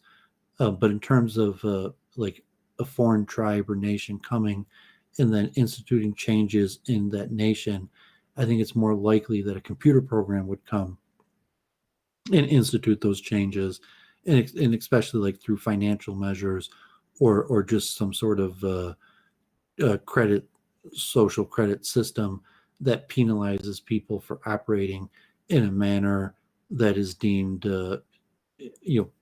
suboptimal, and incentivizing people to operate in whatever method that the computer determined would be more efficient, and generally as in the computer would be a better determiner of what's going to be efficient human behavior than a foreign tribe. Like a foreign tribe would be able to come in and analyze it and determine that this is the way we should change the colonized society to make it operate in a more optimal way. That I don't think it's going to happen again like that. Very interesting. Yeah, I mean, I think we get more answers to do more research. It's sort of an evolving situation, so it's hard to jump to conclusions right away. I'm getting a little hungry, so I'm thinking maybe I should wrap up soon. Just having a hard time focusing. Okay, you wrap it up. I was thinking to read some of these like intense things from this. I was talking with Judas Maccabeus, about Adam Green. Like, do we really believe this? And so we actually both went to the same school called Doooovid, and there's the founder of Doooovid, at least historically, going back in Poland, the Noimeli Melek had written something called Setel Katan, like the little document, which is like these behests of how a person should view themselves and God, that are pretty hardcore, and but we could save that for next week if you want. Yeah, I'd love to give you my full attention right now. I'm just getting a little I didn't eat enough before was the problem, so I would love to continue this next weekend at 8 p.m. And really appreciate everybody tuning in. Thanks so much for coming to our 100th episode. It really feels like an achievement. Yeah, so I guess you'll wrap it up in 100th episode. Appreciate Jennifer doing this. We'll see if we get our books coming out in advance. And this week, I'm not sure. It looks like I'm not going to be doing Root and Branch. If anyone was watching and they like the Root and Branch content, you can reach out to Lowell and tell him you liked Doooovid. But like as of now, it looks like that's not going to be the case. And I'm not sure if Lowell's going to move on without me or if he's just going to scrap it. But maybe he'll change his mind. I was trying to help him grow his platform. But yeah, there's a lot of politics, and could be that there's not. But maybe he'll change his mind, and there will be Root and Branch this week. But it's not looking like it. Charles Moskowitz probably stream his regular on Thursday. Maybe Luke will send me an invite. I told that guy Joseph Cohn reached out to me in Britain, the guy who debated Mark Collett, and he's got his like promoting Zionism. So if he invites me on, I'll probably talk to him. If he wants to do it immediately, I'd probably even do it immediately, but maybe he schedule it. And so if any more Jewish content or internal Jewish debates of people who understand and are well versed in Judaism, that would definitely be something I'm interested in. So if that happens, people who follow me on social media, but so it's possible to happen this week, but I'm not sure. And my regular research nothing special. Like I download and order like another 50, 100 books. So I'm just pounding through like and chunking a whole bunch of information about a whole bunch of different topics. And I feel like I hit like a lot of scientific stuff that, I just need to increase my understanding on. And so I haven't really made any direct progress on anything besides general research. And for general research, like Eric Weinstein and doing a comprehensive review of the great minds is really an endless or even impossible task. But that's what I've been keeping myself busy with, really pounding through some books and probably what I'm going to continue to do this week. It's warming up. It's supposed to get below freezing one last time this week, but maybe the week after I'll probably start planting flowers, or at most 2 weeks from now I'll start planting flowers. So I think I said this week it's supposed to get below freezing maybe one last time. And so I guess with that, have a great week and look forward to the next time. Thanks, Doovid. Yeah, the only thing I wanted to mention that I discovered this week, just throw the link in the chat if anyone wants to check it out. And I think it's pretty cool. Like, I haven't gone into the nuts and bolts of it, but obviously error correction is something that's going to have to be done for the tech to actually be viable. So congratulations to Pablo Bonilla for his discovery.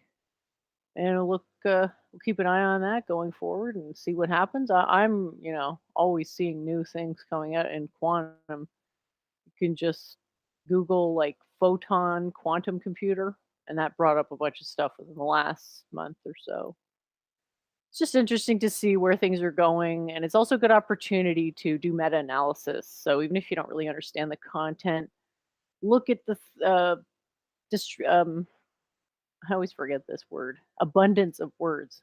How many times certain terms get used versus others, and that can be just as insightful as well.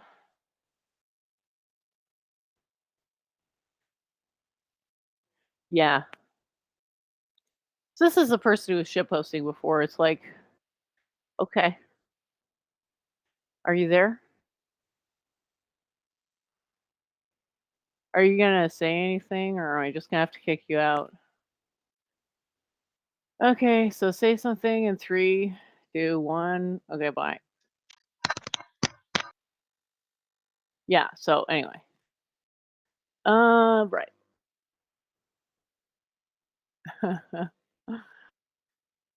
So yeah, just it doesn't all have to make sense, and maybe it doesn't even make sense. Maybe the person writing about it didn't really fully understand it. Like, they're sort of chipping away gradually at a deeper understanding, and we don't want to assume that just because something got written down that that's actually the fact of it. But if we cross-reference a bunch of different things, we can get a more clear picture of what was actually going on.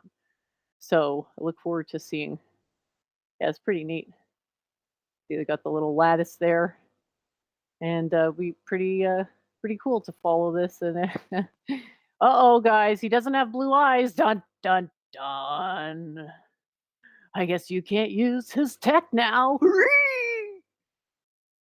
Aryanizing. That's just so to say, a worthless opinion of. It's so important that she can't be told, she won't be told that it's wrong. And bringing it back to Church of Entropy in her attack dog Gandalf the White.